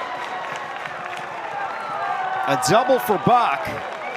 Gamecocks are in business, second and third, one out. The Gamecocks catch a break right there. Talking about those flags blowing out to the left. Clark just took more of a straight line to that ball. It bounces over his head for a double for Bach. That one is a little bit more center cut. See, Clark just goes straight to the line. Oh, excuse me, that's not Clark. That's Clark. Oh, it is? Yep. Okay. You were right.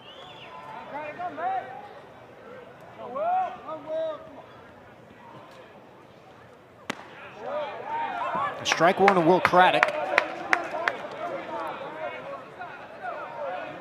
Craddock is 1 for 2.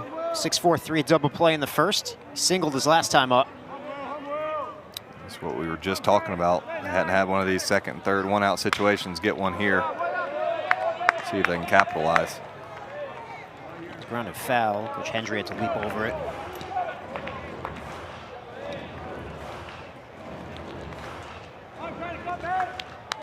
Oh, 0-2 the count on the freshman Will Craddock. 6 runs batted in on the season. Looking for more here.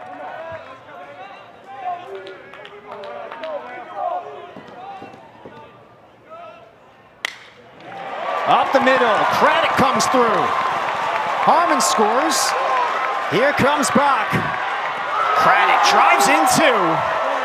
He's going to be thrown out at second. But he ties the game, Grayson. Yeah, big swing right there from Craddock. 2 strikes, 0-2 count. Laces it right back up the middle to tie this game. Gets kind of caught in between right there. Runs into an out at second.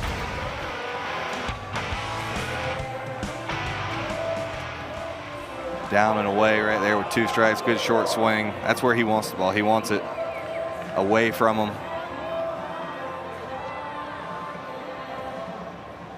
Craddock just a little too late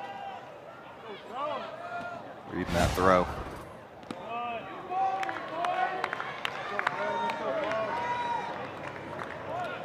Two down now for Talmadge LeCroy in a tied game.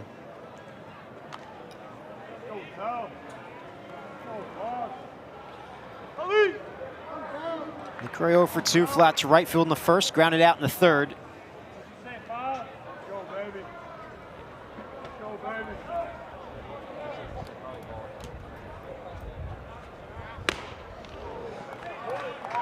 One and one the count.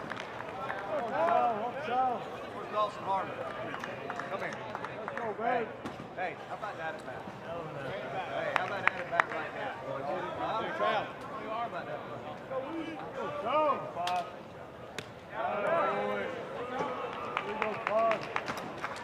Hey, Will, let's step up with 2 strikes. Good job. Way to go. LeCroy was a really hot hitter a week or two ago at 6 straight multi-hit games from February 17th to February 25th. Average currently at 340. On-base percentage at 446. Homered in game 1.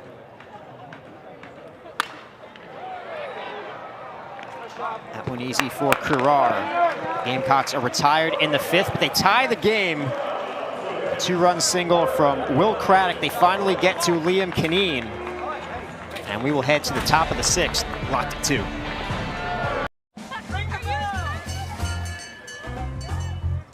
Nothing can stop us now. I don't know how it can be any better. We'll travel hand in hand across this wonderland.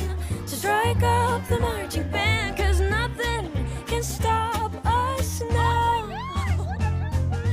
Don't wait to make memories that last a lifetime during the 70th celebration at the happiest place on earth. Someday, their little hands won't be so little anymore.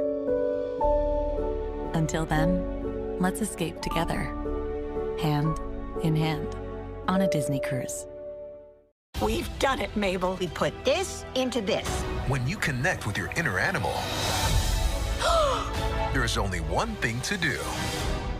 We party. Rock a showstopper, flow proper, head knocker, so How did he get a little crown? That's your question? From Disney and Pixar, it's time to answer the call of the wild. Disney and Pixar's Hoppers. Rated PG. Now playing only in theaters. Get your popcorn ready. She's strong. She's physical. March Madness begins March 18th on ABC, ESPN, and streaming on the ESPN app.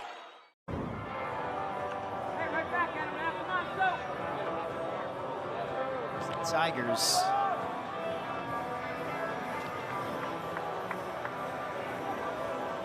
Now, Princeton, like a lot of northern teams, didn't get outside once this winter. Coach Bradley told us, we were just hitting indoors, and then we played the likes of NC State, Duke, and now South Carolina. And wanted to see better at-bats, cutting down on strikeouts. So we just need the development of our freshmen. The rest of the guys have to do a better job of using the field, getting timely hits, putting it in play, drawing walks, getting the offense going. I mentioned that offensively, Grayson, they struggled a little bit the first 2 series because, they haven't seen live pitching outside. Now, hoping in weekend number 3, they'll start to see some better approaches from everyone. Yeah, hitting in the cage is nothing like hitting on the field, getting outside multiple times before the season. Main thing Coach Bradley, like you said, wanted to see was cut down on strikeouts. Has to be pleased with what he's seen so far here today. I know they had 13 strikeouts in game 1, but really hit the ball hard the entire game. They've hit some balls hard here. This game, only 4 strikeouts so far in game 2. I think if we asked him how pleased he is with the offensive approach so far here today, I think he'd be pretty pleased with it. Identical lines in this one, 2-4-0 for the Tigers, 2-4-0 for the Gamecocks. It's interesting because they both had 13 hits in game 1. Yeah. Continue to match hit totals. That one off the screen and into the Tigers dugout. Cernius is 0 for 2, flat to left field in the first, grounded out in the 3rd. Looking for his first hit of game 2 after a multi-hit game in game 1.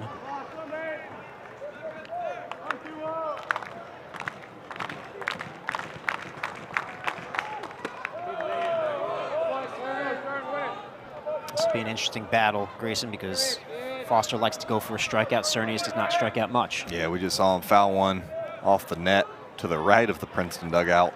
We saw him foul off a pitch earlier from Goodman down the left field line. He lets the ball get deep. That's why he doesn't strike out a whole ton. Just like that, he'll spoil some good pitches.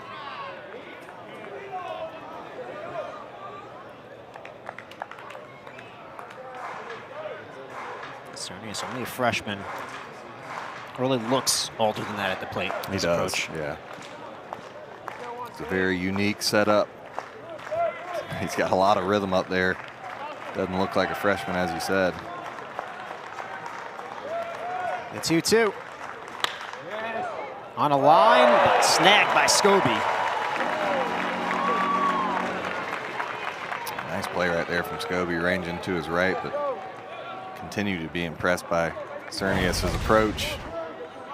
Just gets the front toe down, lets it get deep, hits a liner to short, and Scobie able to erase him. Other hitters might not have made contact with that, and he hit it pretty hard. Yeah, it's right at the bottom rail of the strike zone. Here's Jake Coonan.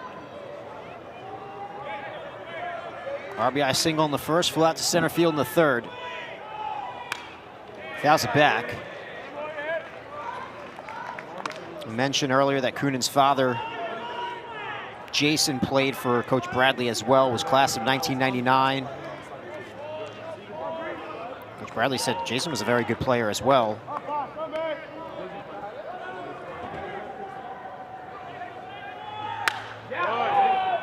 That's pulled foul.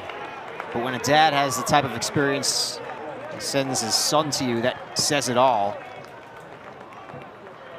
And Jake, who's a very good player, Coach Bradley said as a sophomore, I thought he was maybe the best all-around player in the Ivy League. Then went up to New England League and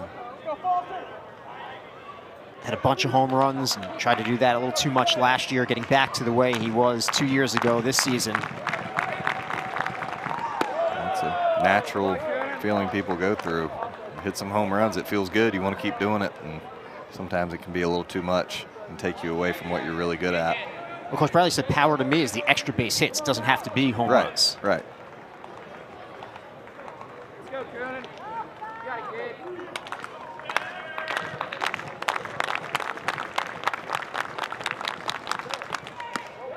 Pitch up high. And when he came back this summer, they sat him down. They said, just time to go back to being that all-around player, not someone looking to ambush and hit a home run. He's made a concerted effort to try to hit the ball to all fields, drive it up the middle. He's certainly done damage in this series so far. Fouls that one off. An RBI double to open up the scoring in the top of the first earlier this afternoon. An RBI single to open the scoring in the top of the first in this one. 2 balls, 2 strikes, 1 down here in the 6th.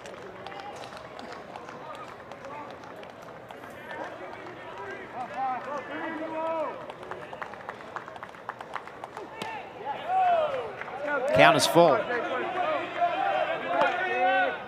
on, Jake. Come on, Jake.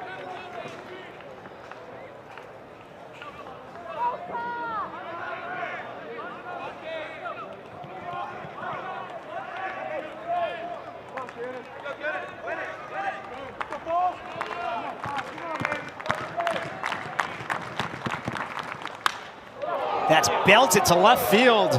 Lozamo looks up, and it's gone. First of the season for Coonan.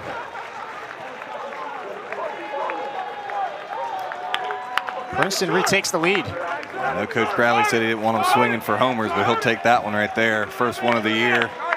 Great at bat, spoiled some 2-strike pitches. Gets a hanging breaking ball. That's all you want to do, barrel the ball, the home runs will come. That ball's belt high.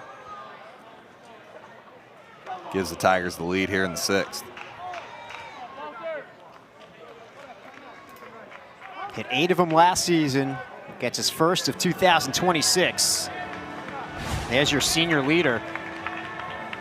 Firing everyone up. Yeah, senior with 5 freshmen in the lineup with him. Stepping up when they needed them. Brings Coach Maneri to the mound. He'll take the ball from Foster. Pitching change for the Gamecocks. We'll take a break. From Founders Park, Princeton leads South Carolina 3-2.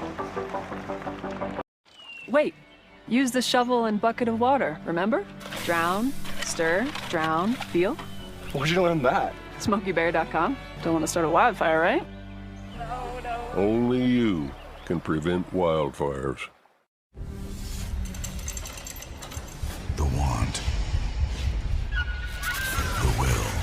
this matchup goes on to WrestleMania. The Windy City. Stream Elimination Chamber on the ESPN app with the ESPN Unlimited plan. When I was little watching American Idol, I was sure that I was going to find a way onto that stage. This audition is the first page of my story. I believe in myself. I could do this. I belong here. Holy crap, I'm auditioning for American Idol. Wow. Beautiful. That's what it's all about. That was impressive.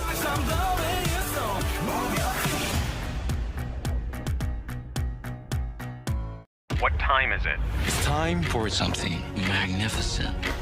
Something big. Something with a purpose.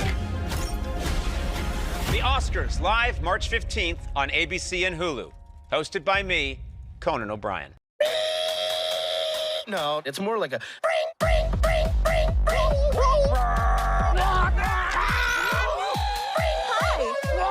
Stop, everyone stop, time out. Disney Pixar's Hoppers, rated PG. Pitching change for South Carolina. They bring in Brandon Stone. Yeah, Stone's been excellent this year. We saw him in the midweeks. He's 1-0 on the year with a 1.26 ERA, 14 1/3 innings, 2 earned runs, 4 walks to 15 strikeouts. Heavy sinker baller. He's got a slider, a changeup, and a cutter. Big body guy that has performed well for the Gamecocks the last year and a half. This is 5th appearance of the season. Could make a couple of starts. 2 2/3 in relief on Wednesday against Charleston Southern and earned the win. His first relief appearance of the season was last Saturday against Clemson. Went 4 2/3. Did not give up a run. Kept South Carolina in that one. His starts were against Northern Kentucky and Air Force. Well, no decisions. As you mentioned, Grayson pitched well. Allowed just 1 run in each of those starts.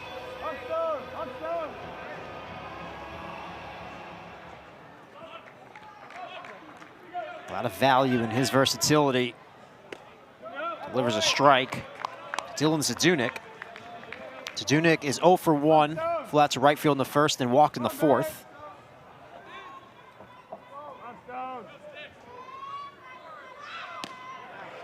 Quickly 0-2. Stone's going to lean heavily on that sinker slider combo. We saw both of them right there to start this at bat.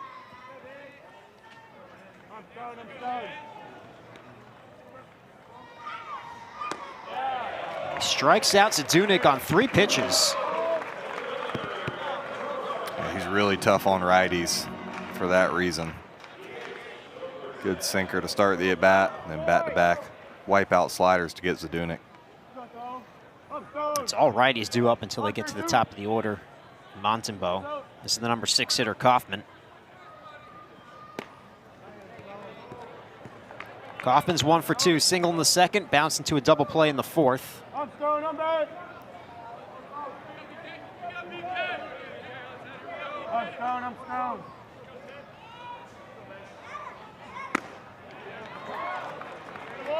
Freshman from Ohio, had a monster senior season last year in high school at .527, 13 homers, 51 runs batted in, led the state in homers, RBIs, and runs scored.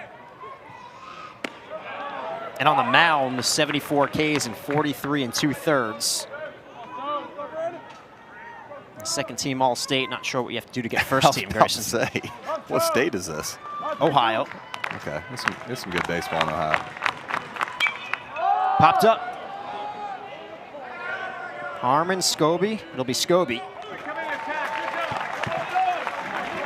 They'll retire the Tigers in the 6th, but they take the lead on the solo shot from Jake Coonan. And we'll go to the bottom of the 6th. Princeton leads South Carolina 3-2. Credit One Bank presents Cancelina. She's a credit wrecker. She loves canceling older credit cards when they're paid off. But what she doesn't know is that canceling them can decrease the length of her history and hurt her credit mix, both of which could lower her score. Don't be like Cancelina. Instead, learn how to avoid the wreckers at creditwreckers.com. Credit One Bank for what's ahead. When I was little watching American Idol, I was sure that I was going to find a way onto that stage. This audition is the first page of my story. I believe in myself. If I could do this. I belong here. Holy crap, I'm auditioning for American Idol. Wow. Beautiful. That's what it's all about. That was impressive.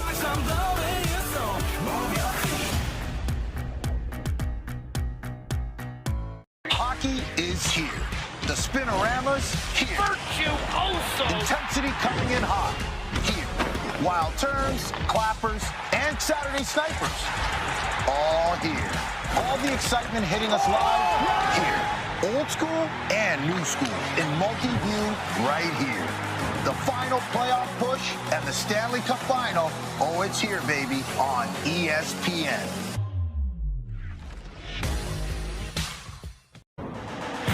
The new pitcher for Princeton, freshman right-hander from Scottsdale, Arizona, Ryan Penny.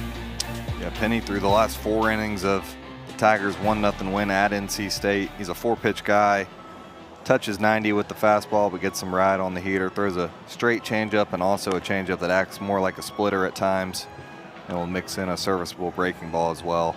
Wasn't quite as good at Duke as he was in his first outing against NC State. He just clearly earned the trust of Coach Bradley and his staff coming into a 1-run ball game in the bottom of the 6th. Takes over for Liam Kaneen. Goes 5 innings. Continues to improve in 2026. He's in line for the win, Grayson. Yeah, I'm sure they're ecstatic with what they saw from Kaneen today. Managed around the walks that bit him last time. As you said, able to hold the Gamecocks to 2 runs on 4 hits through 5.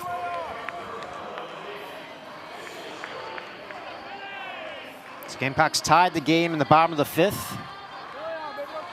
Come from behind again here in the 6th. 4, 5, and 6 2 up. Scobie, Lozama, and Sutter against Penny.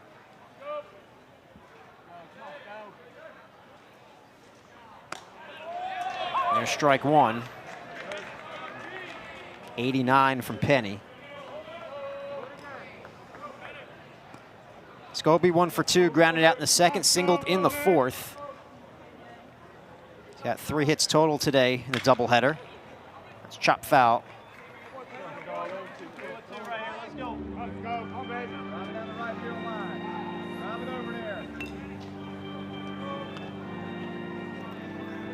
Scobie tied for the team lead in homers with 3.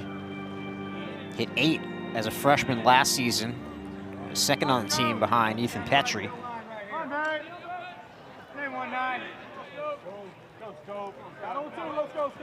In the hole 0-2.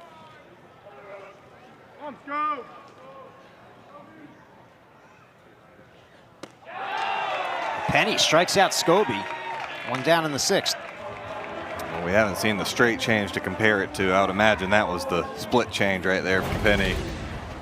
Looks like the ball just kind of hits a wall halfway there and falls off the table to get Scobie.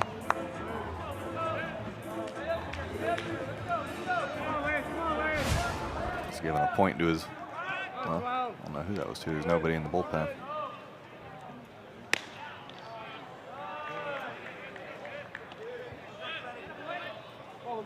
Here's Lozama, he's 0 for 2. Multi-hit game in game 1 of this doubleheader, looking for his first hit of game 2. Instead, it's a sky-high pop-up. Kirar.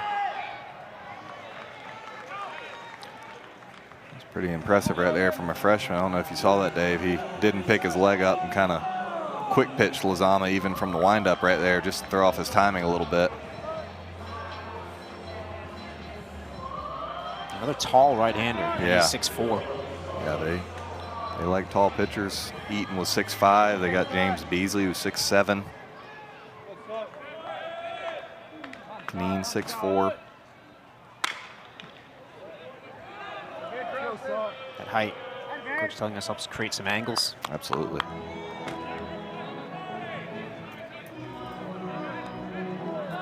Sutter 0 for 1. He walked in the 2nd, struck out in the 4th.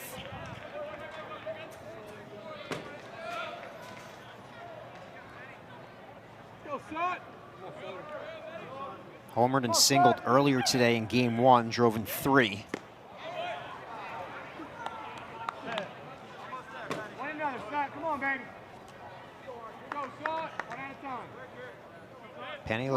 1-2-3 inning.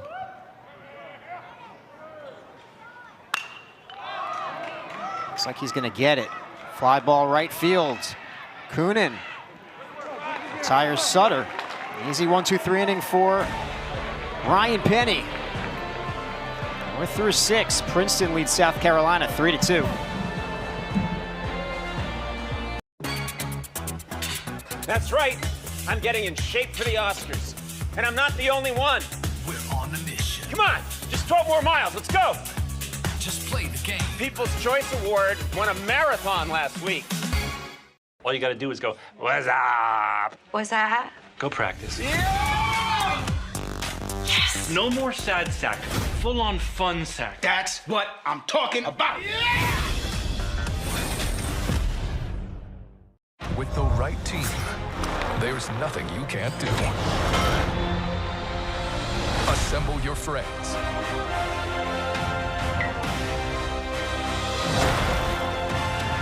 Assemble your family.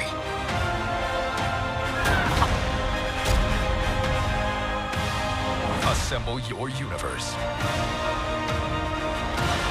Oh, cool as rock! Marvel Assemble.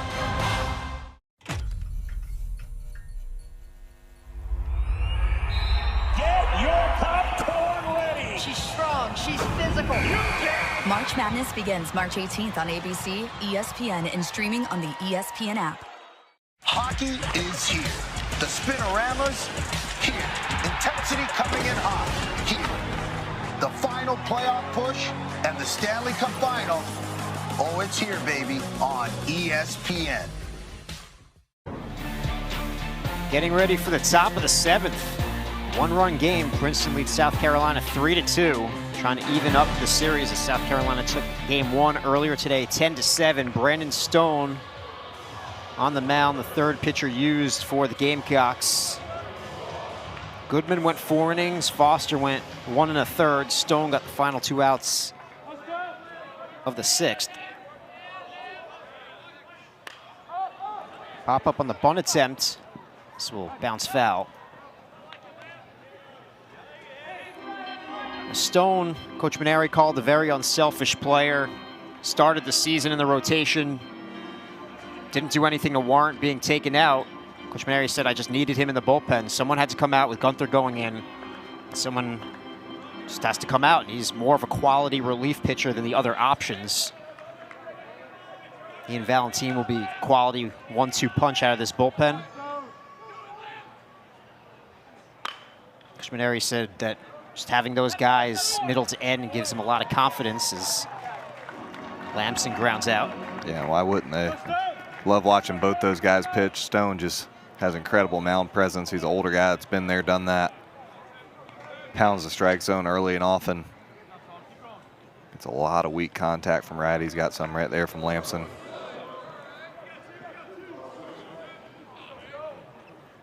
It looks like we're gonna have a pinch hitter for Princeton. This is Tommy Guggens. Bunts foul. Pinch hitting for Christian Clark. Guggens got the start at shortstop in game 1. Was 1 for 4. Single and a run scored. Struck out in his other 3 at-bats. He's a junior from Cincinnati, Ohio.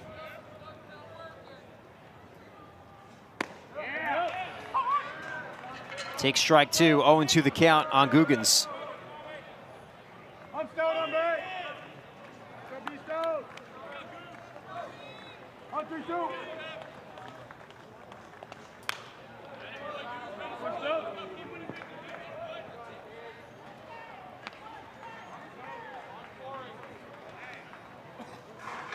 For the Gamecocks, you got to feel really good here with Stone on the mound, knowing he's probably going the rest of this game. Guy that has a lot of length out of the bullpen. It's lofted into right. It's going to drop in. 1 out single for Guggens.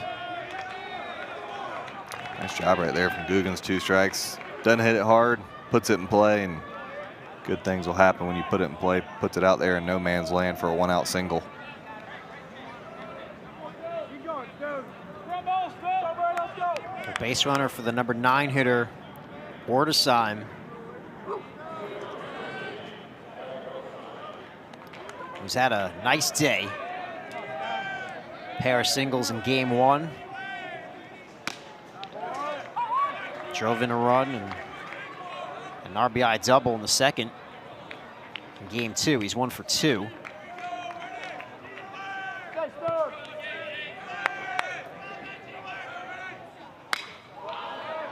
Another one out to right center. This one drops in. Guggen's on the move. He's into third. Runners at the corners for Princeton. You said it, Dave. Wardesheim's been fantastic today. Pair of multi-hit games for Wardesheim out of the 9 spot.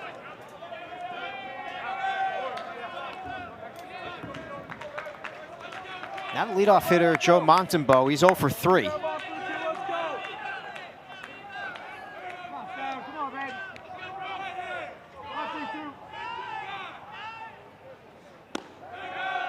There's Brandon Stone, a ground ball pitcher. They'd love to get a ground ball double play here, get out of this inning. We've already seen Lamson and Guggens attempt bunts and foul them off. Got a leadoff man, lefty, that can control the bat. I'd be shocked to see one here from Montembeau.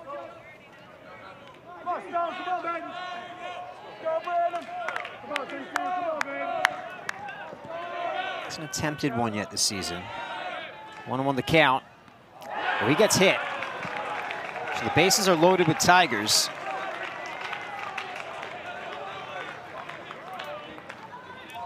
Honestly, not the worst thing in the world. With the lefty up, you got the righty now, and Stone, the sinker baller. You're doing everything in your power to get a sinker down. See if your defense can turn one up here. Bennett Curar is 1 for 3, doubled and scored a run in the first. Struck out in the third and the fifth.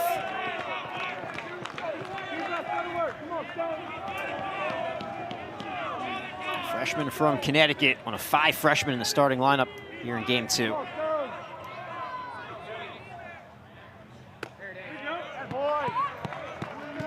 One and 1 the count. He was the number 2 shortstop in Connecticut by perfect game for the class of 2025.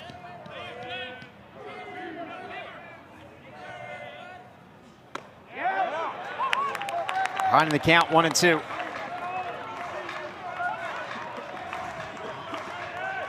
So now if you're Stone, Grayson, you're still looking for that double play, or you're looking for the K here? You'll take either one. Just want to execute your pitch, whatever you go with, slider, sinker, just like that. Strikeout for Stone. 2 down. He was going with the sinker early. To your point, Dave, once you get to 2 strikes, you can go for that kill shot.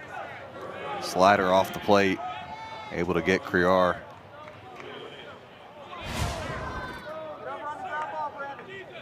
Now deal with the freshman that's very difficult to strike out in Cernius. Puts it in play. Ground ball to first. Hollins will flip to Stone. And the Gamecocks are out of trouble in the top of the 7th. Time to stretch from Founders Park. South Carolina trails by 1. Hockey is here. The Spinorama's here. Virtuoso. Intensity coming in hot. Here. Wild turns, clappers, and Saturday snipers. All here. All the excitement hitting us live here. Old school and new school in multi-view right here. The final playoff push and the Stanley Cup final. Oh, it's here, baby, on ESPN.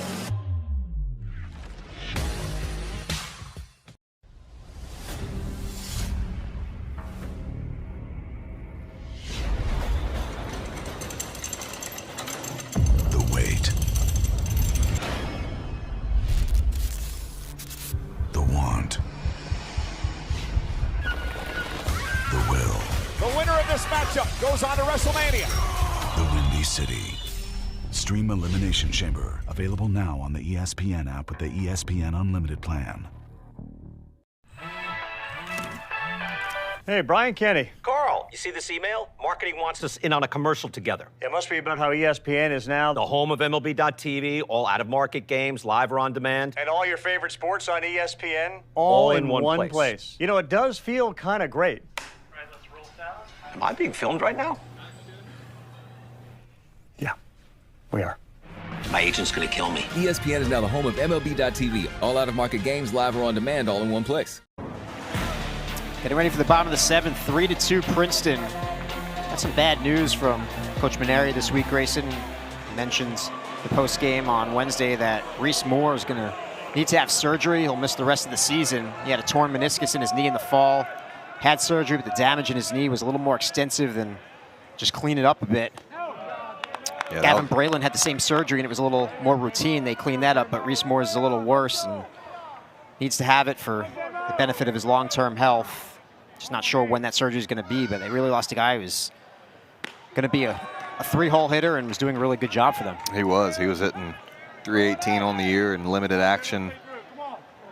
Hit a home run, a couple of doubles, and as you said, a left-handed bat that they were planning on slotting in the middle of the order. I know he had some knee issues in the fall as well, so hate to hear that for Reese Moore, and a big blow to this Gamecock offense. Hopefully he comes back healthy for next season. Another left-handed bat right now trying to step up, and Aaron Jamison. He's 0 for 2. Heading the count 3-1.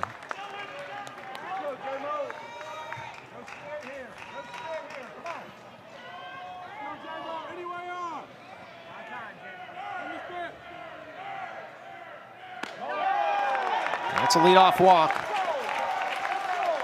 Tying run aboard.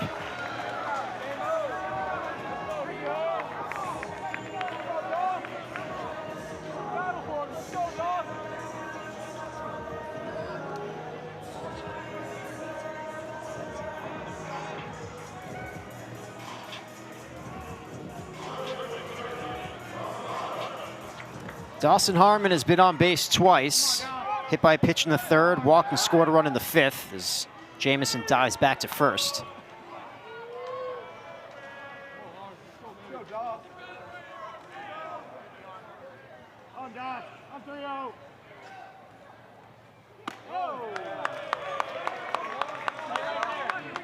Penny had a clean bottom of the sixth, strikeout, pop up short, and a fly out to right. Walk to Jamison to lead this one off, and ball one to Harmon.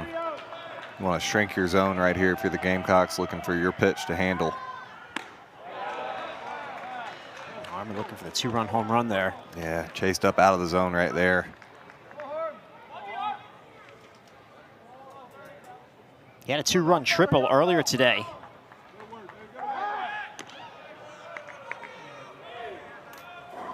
Walked and tripled in game one. He's been on base twice, as I mentioned, in game two. No stolen bases yet on the season for Jamison. Takes his lead over at first. 1-2 the count.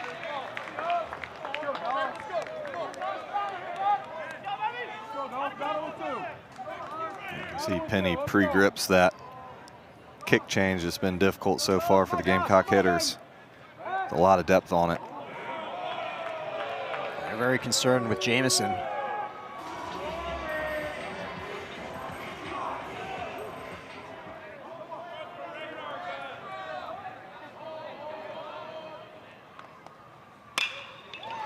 Grounded to third. Montembeau gets the force at second. On to first. It's dropped. I don't think it was in time anyway.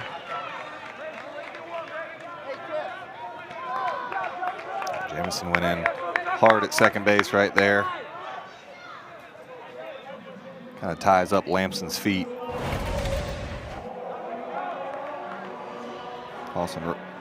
Harmon, rolls over. Princeton is challenging the slide at second base. Well, there you go, Grayson. Yeah, I mean, there was definitely some contact there. I don't think it was a illegal slide. I guess we'll get a better look of it right here.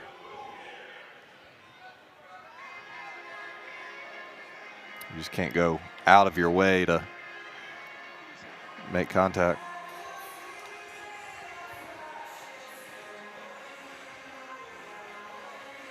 Well, while we have a moment, I should tell you about the defensive changes for Princeton. Googins, who pinch hit for Clark, is now at shortstop. They've moved the shortstop Curar to left field to replace Clark. Here's a look at the slide.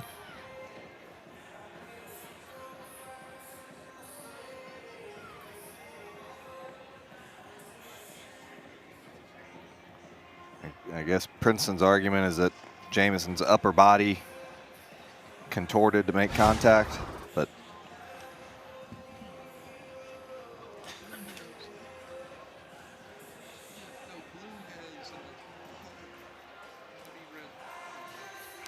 I don't remember what game it was, Dave, but remember one team challenged a slide play at second, and they found out that the fielder was actually off the bag, and it backfired on them. That's right.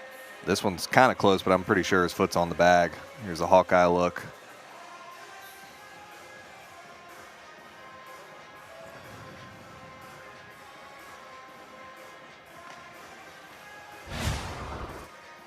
I think that was the Queens game with Coach Hendrick. I think Queens you might ended be up right. Yeah. winning that one, but yeah, he challenged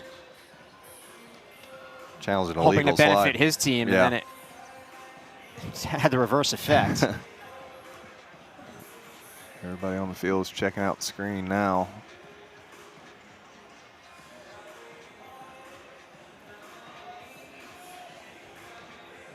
I think we're probably going to give this one an extended look.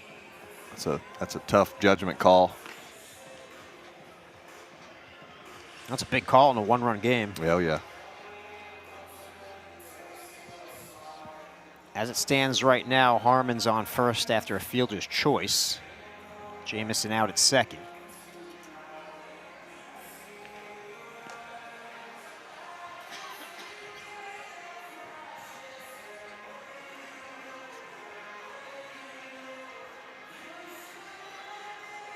Eleventh meeting between the Gamecocks and the Tigers. It was 9-1 coming into this series. I should say this is the 12th meeting now. South Carolina defeated Princeton earlier today. After review, the runner slid in the legal area, and also the ball was received by the fielder on the bag. So the runner is out, but Princeton will lose their challenge. Good explanation right there. Legal slide, but the runner's out.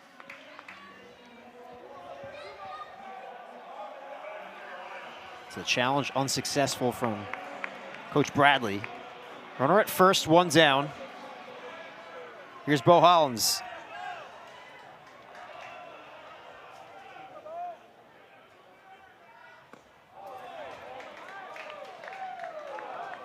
Changeup's giving fits. Got Harmon to roll it over and gets Hollins to swing over the top of it.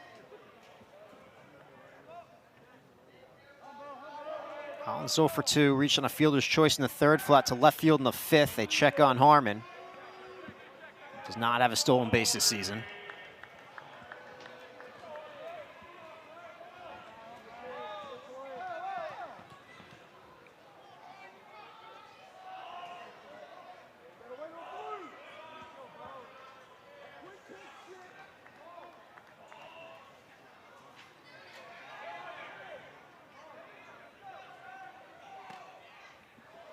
That misses. 1-1 the count.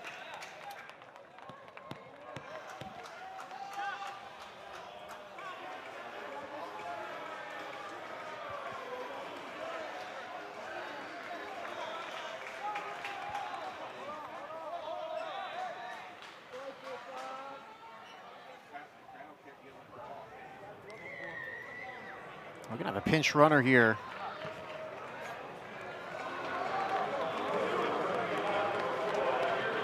Harmon, who's now in scoring position, is going to be pinch ran for by Eric Parker. I think we may have had a balk somewhere in there, Dave.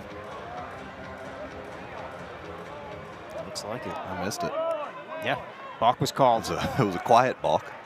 Balk called on Penny. So tying run in scoring position. And the pitch is up high.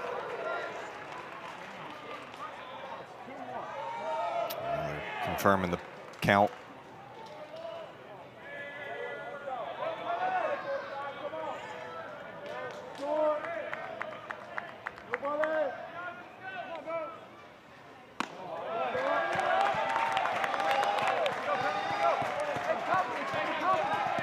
Two and one the count on Bo Hollins. Parker with good speed leads off second.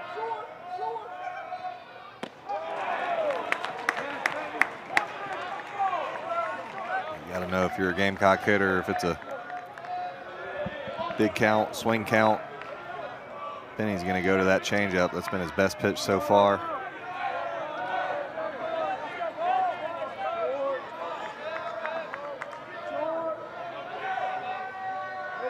Here's the 2-2. Called, strike three. Hollins does not agree.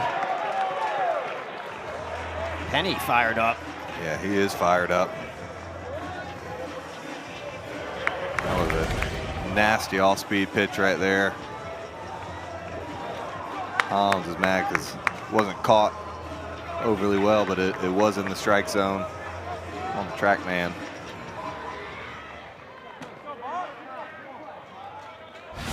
It's a tough pitch. Here's Bach for a 2-out RBI.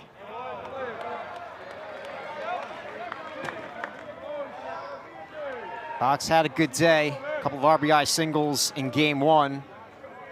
He's 1 for 2 with a walk and a run scored here in game two. He's had some big swings early in the season. Had the go-ahead RBI single in game one today. Had the couple of RBI singles against Northern Kentucky the opening weekend.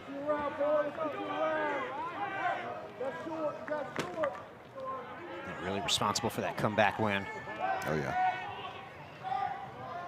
Ahead in the count. 3-0.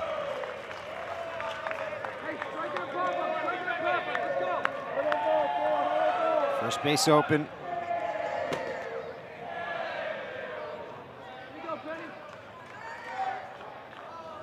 Craddock, who has a multi-hit game, is on deck.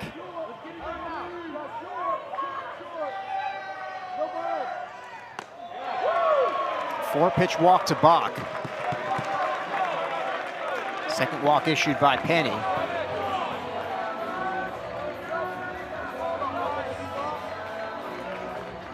So with 2 down here in the 7th in a 1-run game, we're gonna have a battle of freshmen. Big freshman, 6'4" Penny on the mound. 6'3" Craddock in the batter's box. Craddock should just eliminate the inner half of the plate. He excels when the ball's out away from him. Looks like we're gonna get a mound visit here. Talk it over with Penny. Big spot here for the freshman, as you said, Dave.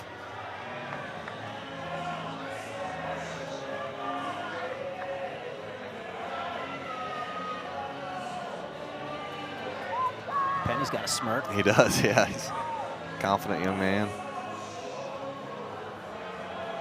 Guy that Coach Bradley said even though he's a freshman, they're going to lean on him a lot this year. Yeah, one of 3 key relievers that Coach Bradley talked to us about. We saw Eaton in game 1. Penny was the second one he named. Sword the third. We haven't seen him yet. 2 on, 2 down. Bottom of the 7th. Princeton leads by 1. Pinch runner Eric Parker is at second. Tyler Bach is at first. Good speed on the bases for South Carolina. Here's Craddock. Ball 1.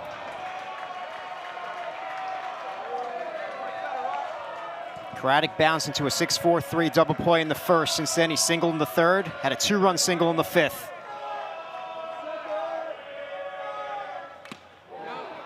One and one the count. 8 runs batted in on the season for Will Craddock.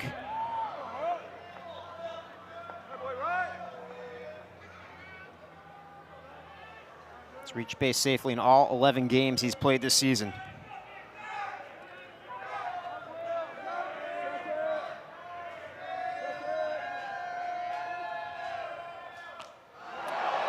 Well, he gets hit.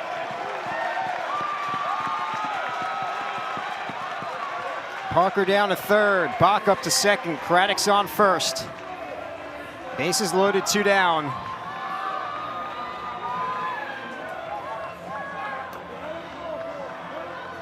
Talmadge, LeCroy due up.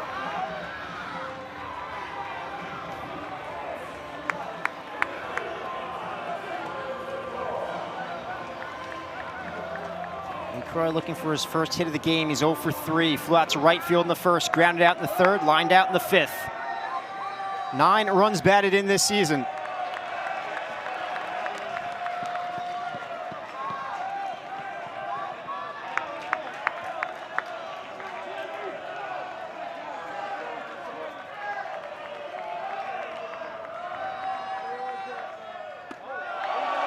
Two-0. He's hard to pitch to, Grayson, with the bases loaded because he has such a good eye. Yeah, that's exactly what I was going to say. He's such a smart hitter. Looks like Penny's going to call his catcher out. He's going to make Penny throw him a strike across the plate. He's paid attention to what's gone on so far this inning. A walk to Jamison, walk to Bach, and then hit by pitch to Craddock. Hasn't been quite as sharp this inning as he was in the 6th. 5th-year experience. Put him in a good hitter's count here. All the numbers good for LeCroy. Average at 333. On base percentage at 439. How about 467 with runners in scoring position? Yeah, we've seen him get some big hits. Would love a big one right here. Good pitch right there from Penny. 2-1 the count.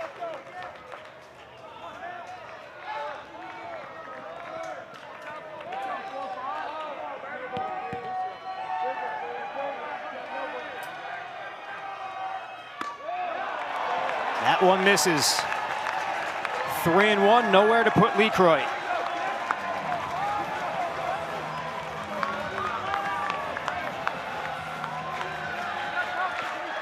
Bases loaded with Gamecocks, trailing by 1. Fans getting loud here at Founders Park. The 3-1. It's ball 4. A bases loaded walk for LeCroy. Parker comes in to score.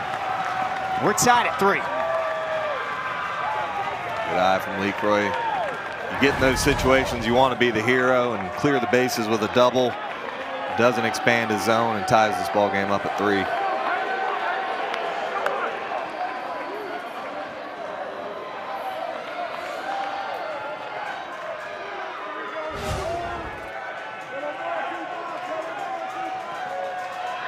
Penny hasn't given up a hit this inning. He's given up a run. KJ Scobie at the plate, 1 for 3 today. Grounded out in the 2nd, singled in the 4th, struck out in the 6th. Homered in game 1. You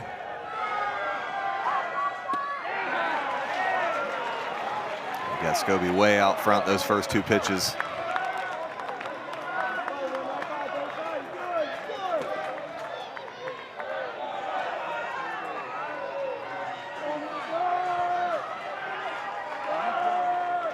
To the count on the shortstop, Scobie. Fouls it back.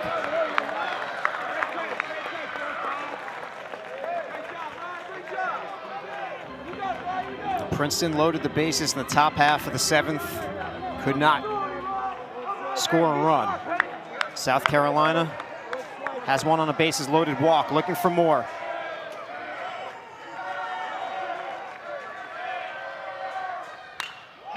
Fly ball right field. Coonan retires Scobie, and South Carolina will leave the bases loaded, but they get 1. on the walk from Lee Croy. We'll go to the 8th, tied at 3.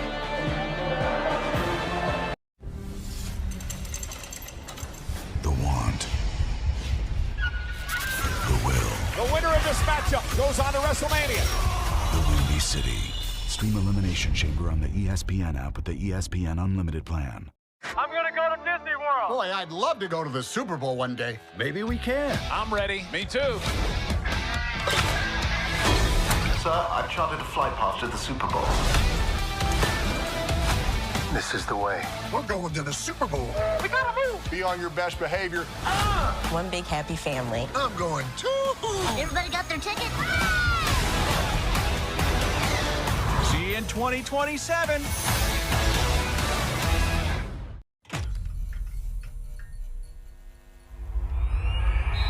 Get your popcorn ready. She's strong. She's physical. March Madness begins March 18th on ABC, ESPN, and streaming on the ESPN app.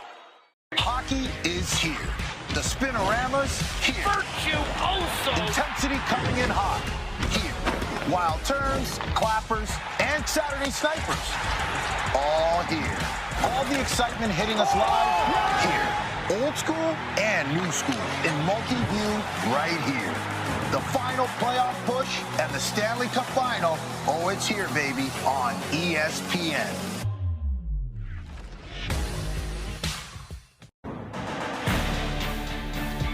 One and 2/3 so far from Brandon Stone. We'll go to work at the top of the 8th. 4, 5, and 6 due up for the Tigers against Stone. That 7th inning had a ton of action. Both teams were able to load the bases. Tigers unable to get a run. Gamecocks got one on a bases loaded walk, but neither team able to get that big hit to score multiple runs. It's all the offensive output that we saw in game 1. 26 combined hits and 17 combined runs. Different story here in game 2. Did see some offense from this man, Jake Coonan. Last time up, he gave the Tigers a 3-2 lead on his first home run of the season. He has a multi-hit game. He's 2 for 3. Singled in the first. Flew out to center field in the 3rd and a solo home run in the 6th. He's driven in 2 today. He's behind 0-2.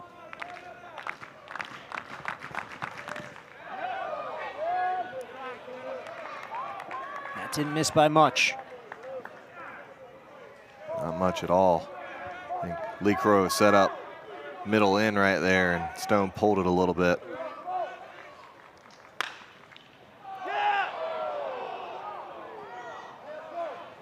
That's a foul ball.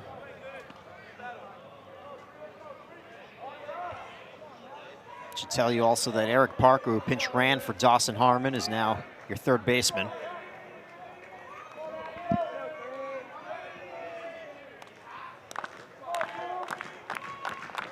So Parker get a start at 3rd in the midweek.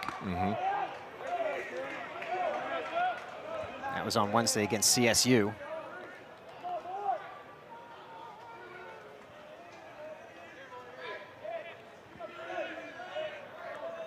Here's the 2-2.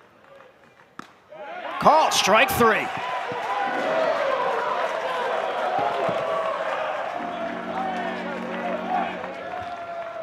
Stone goes back to, I think that was the cutter right there. That one's a little harder at 87. The slider's normally 83, 84.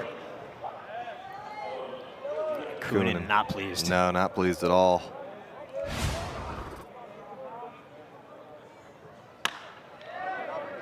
This one's put in play. Hollins will take it himself. Quick second out.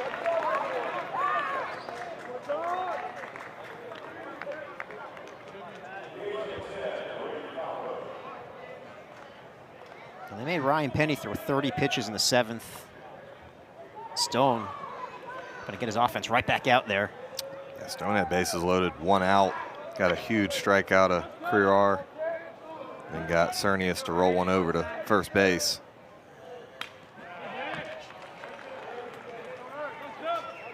Kaufman fouls that back.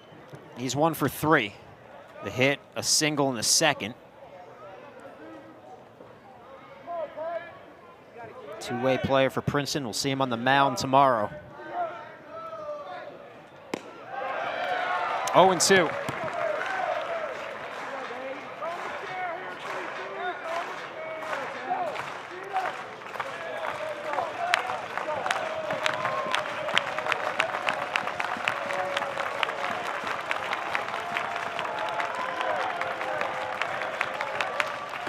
And he strikes out Kaufman. A 1-2-3 inning for Brandon Stone. Yeah, really good inning right there from Stone. A couple of strikeouts looking, a tapper to first base. Really good shutdown inning. See if the Gamecocks can bring some of that energy into the dugout and into the offense going to the bottom of the 8th. For decades, I've taught you everything I know. But only you can prevent wildfires.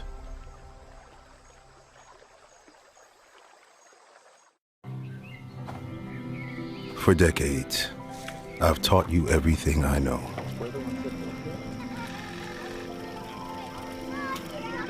How to safely build a fire. How to control the flames.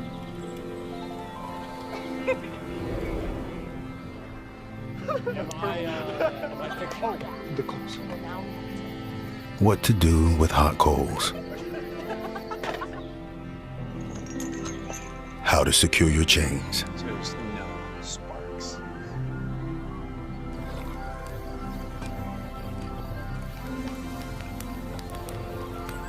But I can only teach wildfire prevention. Only you can prevent wildfires.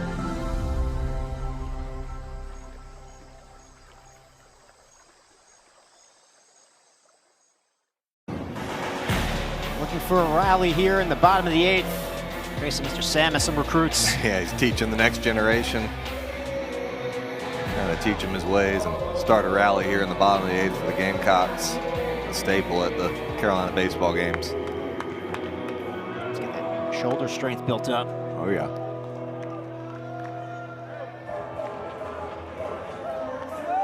Well, Penny will go back to work. As I mentioned, through 30 pitches in the bottom of the 7th. Limited the damage, though, Grayson. Gave up just 1 run. Lowered the bases, but did so really without a hit. It was 3 walks, a hit by pitch. Fielder's choice in that half inning for South Carolina. That was some self-inflicted wounds. A big cut right there from Lizama. I'm sure he wasn't happy with the walks and the hit by pitch, but holding South Carolina to 1 run in that situation, not bad. Yeah, you'll take that all day. Like you said, I'm sure he's frustrated that he allowed it to get to that position. That's a fair ball. Diving stop made by Cernius, who flips to Penny, robbing Lizama of an extra base hit.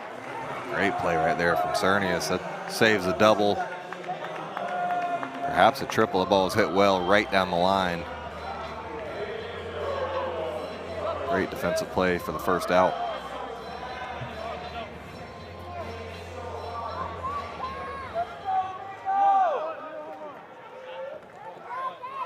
Here's Sutter, 0 for 2 with a walk. That misses inside. Walked in the 2nd, struck out in the 4th, flew out to right field his last time up in the 6th.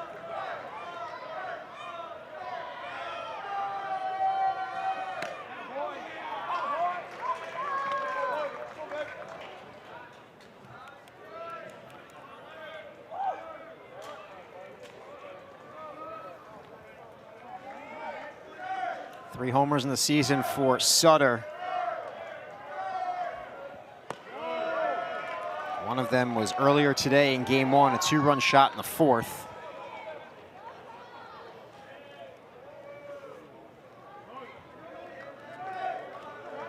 Tied for the team lead in that category. 2-2 the count.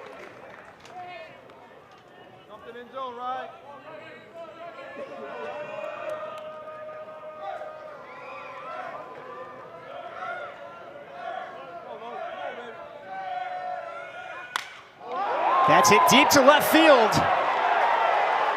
And Sutter puts the Gamecocks on top. Yeah, that's what Sutter brings right there. Huge home run here in the bottom of the 8th. Gets a changeup from Penny up in the zone. You can see he is absolutely fired up, putting his team ahead late in this game. 4th of the season for Sutter. Had one earlier today in game 1. Gets one in game 2. South Carolina leads 4-3. It's a compact, powerful swing from Sutter. He's another guy that stands far off the plate. He's eyeing that ball the whole way, making sure he got it and put the Gamecocks ahead.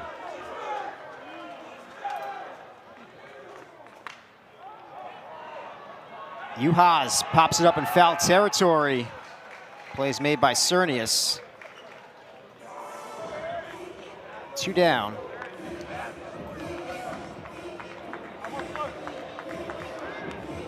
I'll tell you what, Grayson, it's looking more and more like Sutter is that power bat that they thought they were getting out of the portal. Preseason All-American for a reason. They were a little concerned they weren't seeing that power in the fall and the preseason, but it's been on display the last couple of weeks. They were. We could, talking to Coach Maneri, he was concerned because he was swinging the bat well, but just wasn't hitting for power in the preseason. That power is certainly starting to show up for Logan Sutter.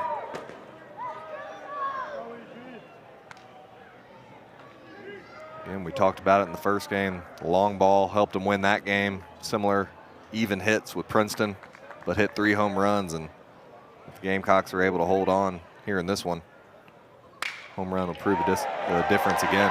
Chopped up the middle and through for Parker. That's the first hit of the season for Eric Parker. He's aboard with 2 down. Check that second hit of the season.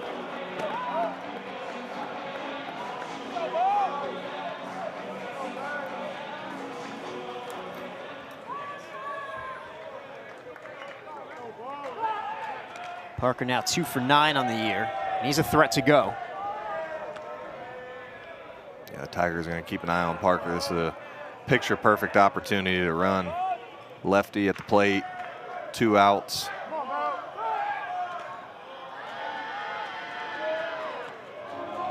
Got some momentum right now.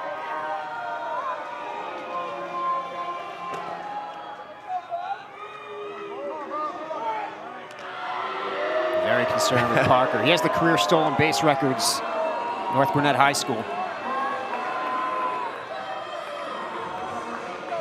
Single season and career.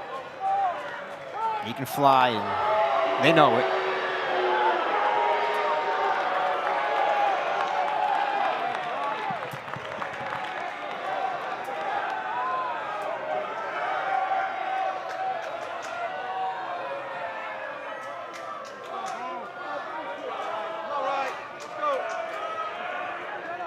I think they're going to call a ball. Yeah. It wasn't pitch clock. It was not giving Bo Hollins a chance to get his head up. Now it's 2-0. Hollins 0 for 3. Reached on a fielder's choice in the 3rd. Flew out to left field in the 5th and struck out in the 7th. Doubled earlier today in game 1.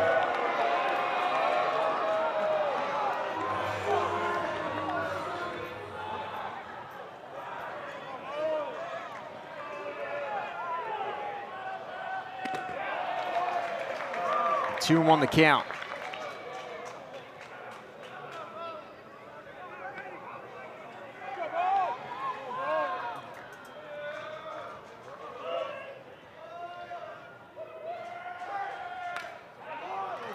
Just gets a piece of that. Count evens at 2-2. 2 balls, 2 strikes, 2 outs here in the bottom of the 8th. South Carolina leads by 1. Eric Parker, the runner at first.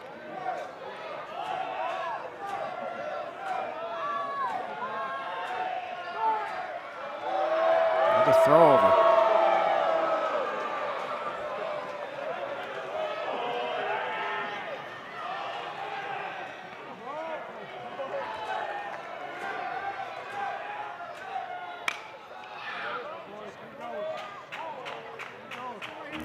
3 change-ups in a row right there to Hollins. Threw it 2-0, threw it 2-1 and 2-2.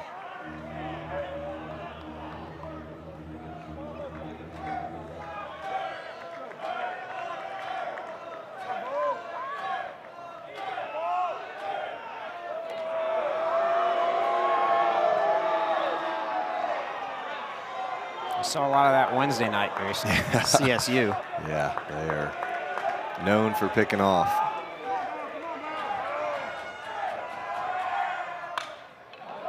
Foul back by Hollins.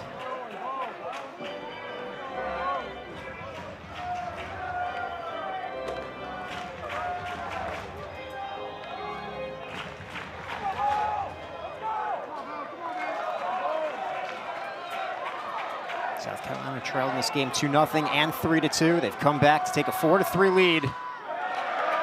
Now the count is full on Hollins. Looks like Cernius is going to play behind. Park will have a running start off first. He'll be on the move.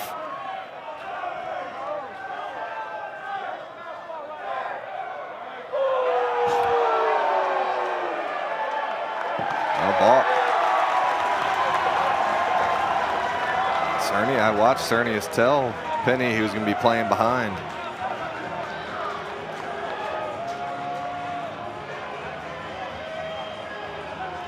Penny not on the same page.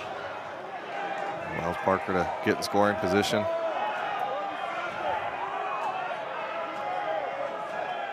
The 3-2. Pulled foul. 2-out RBI opportunity for Bo Hollins. There's 4 driven in on the season. 9th pitch of the at-bat upcoming.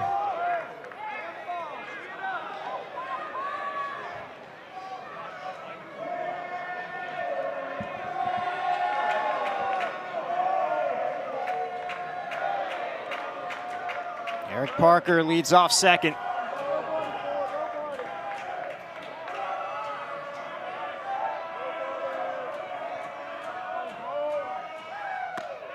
It's ball 4. That's a good at bat right there from Bo Hollins. Fouled off 3 2-strike pitches, able to work a 2-out walk. The 4th walk issued by Penny, who's up to 57 pitches in relief. They've only used 2. Caneen went the first 5. Since then, it's been Penny. Here's Bach. He takes strike 1. Bach's been on base 3 times in this game. He walked in the 1st, struck out in the 3rd, doubled and scored a run in the 5th, and then walked in the 7th.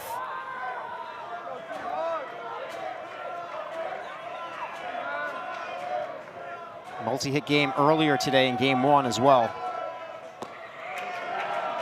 1-1 the count.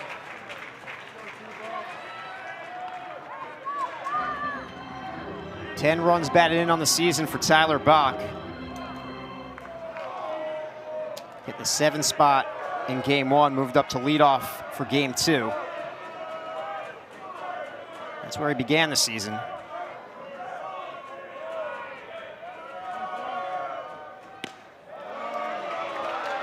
Two and 1.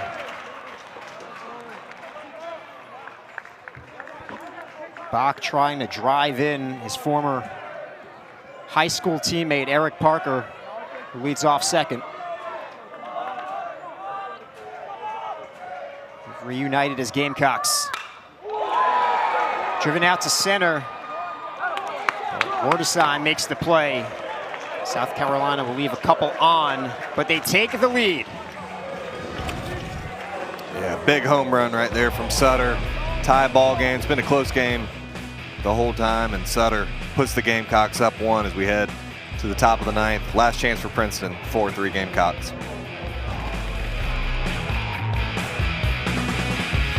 All you got to do is go, what's up? What's that? Go practice.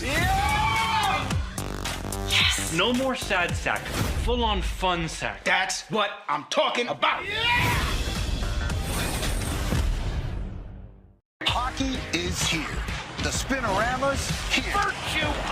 Intensity coming in hot here. Wild turns, clappers, and Saturday snipers. All here. All the excitement hitting us live here. Old school and new school in multi-view right here. The final playoff push and the Stanley Cup final. Oh, it's here, baby, on ESPN.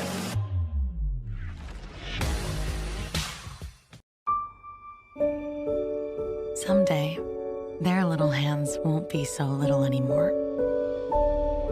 Until then, let's escape together, hand in hand, on a Disney cruise. With the right team, there's nothing you can't do. Assemble your friends.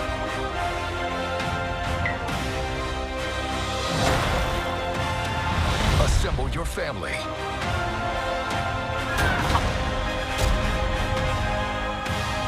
Assemble your universe.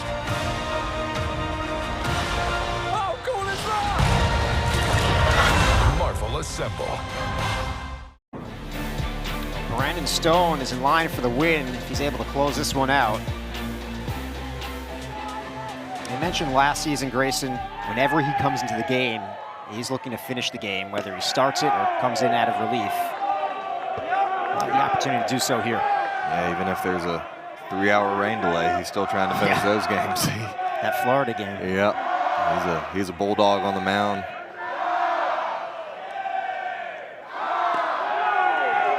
Two 2-0 the count on Isaac Lamson, the number 7 hitter at 7, 8, and 9 for the Tigers. Lamson 0 for 2 with a walk, struck out in the second, walked in the fourth, grounded out in the seventh.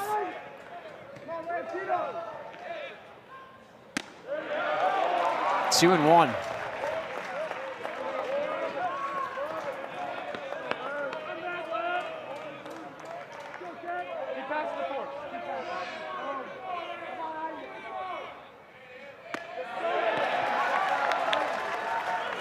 Count evens at 2 and 2.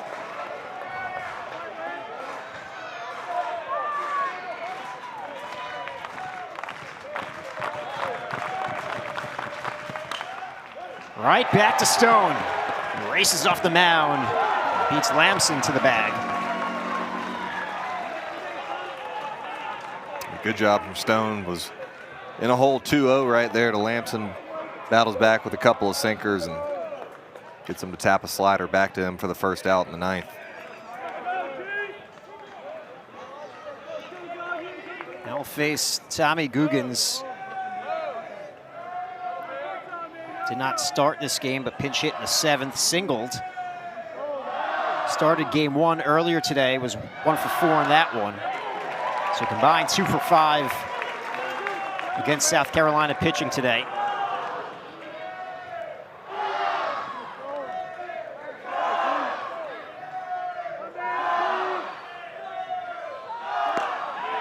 In the hole, 0-2. He doesn't throw that cutter much, but it's effective when he does. Seen some good cutters tonight from Stone and Foster. Gets himself ahead 0-2 right here. Missing low and outside.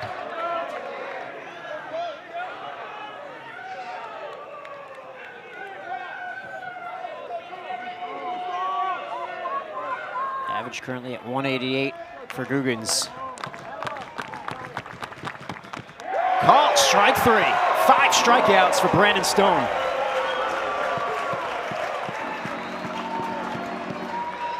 Yeah, his last 3 strikeouts have all been looking. Stone's the type of guy that you'll see a lot of guys trying to guess because the ball is darting one way or the other. If you guess wrong, you can take some pretty good pitches to hit, as Guggens did right there. Now the number 9 hitter, Wardesheim. He's been excellent. Multi-hit game earlier today, multi-hit game in this one.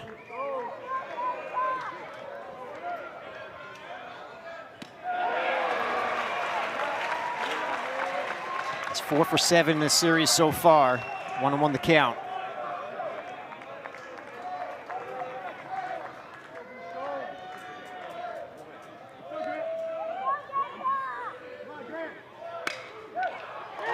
Goes the other way.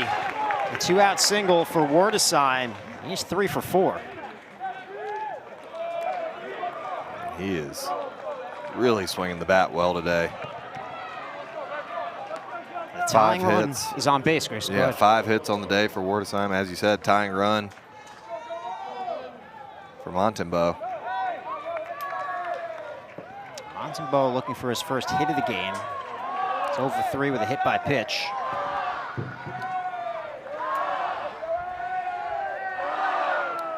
Wordesheim is 1 for 2 in stolen bases. There he goes. The throw from Lecroy. He's in scoring position. It's a risky play right there. You get thrown out, the game's over. You got to make sure if you're Wordesheim, you get a great jump, which you did.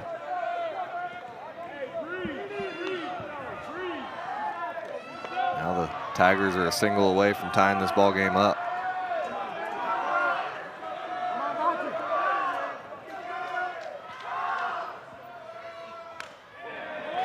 One and 1 the count.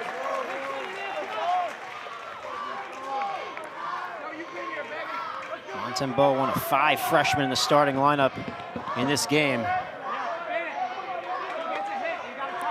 Bradley describes as a solid hitter with really good approach.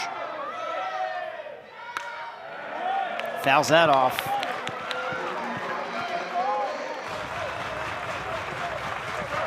Princeton down to their final strike. The tying run is on second.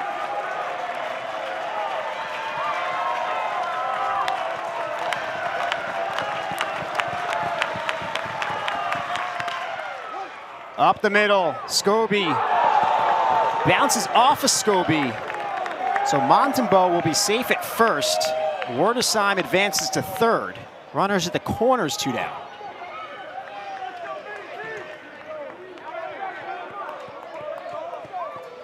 Get a visit here from Coach Maneri. Good job by Montembeau. 2 strikes there, puts the ball in play. You never know what's going to happen. Scobie just gets it on an in-between hop there.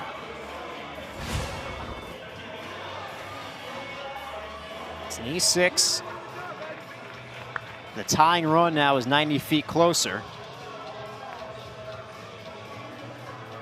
The go-ahead run is on base. Coach Maneri is probably saying some first and third strategy here.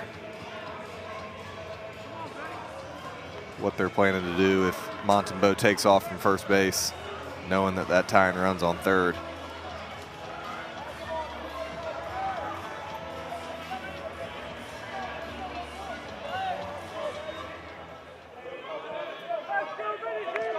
This is Bennett Kruar. 1 for 4. The hit was a double in the first. Popped up. Parker. Instead it's Scobie. And that'll do it. South Carolina defeats Princeton 4-3. 4 runs, 6 hits. An error for the Gamecocks. 3 runs, 8 hits, no errors for Princeton. Brandon Stone, Grayson, goes 3 2/3. No runs on 3 hits, no walks, and 5 Ks for the win. Yeah, that's why he's just so valuable in that role. You can bring him in to finish out games, even in the middle innings. Big part of the game in the 7th inning, had bases loaded, 1 out, strikes out Kruor, gets Cernius to roll over to first base, and then Logan Sutter with the big home run to put the Gamecocks on top. A clutch go-ahead home run from Sutter. Impact pitching on the mound out of the bullpen from Brandon Stone. South Carolina improves to 11-5. Princeton drops to 2-7. Join us tomorrow at 1:30 for the conclusion of the series. It'll be right here on SEC Network Plus. For Grayson Greiner and the rest of our crew, I'm Dave Weinstein saying so long from Columbia, where South Carolina comes from behind to defeat Princeton 4-3.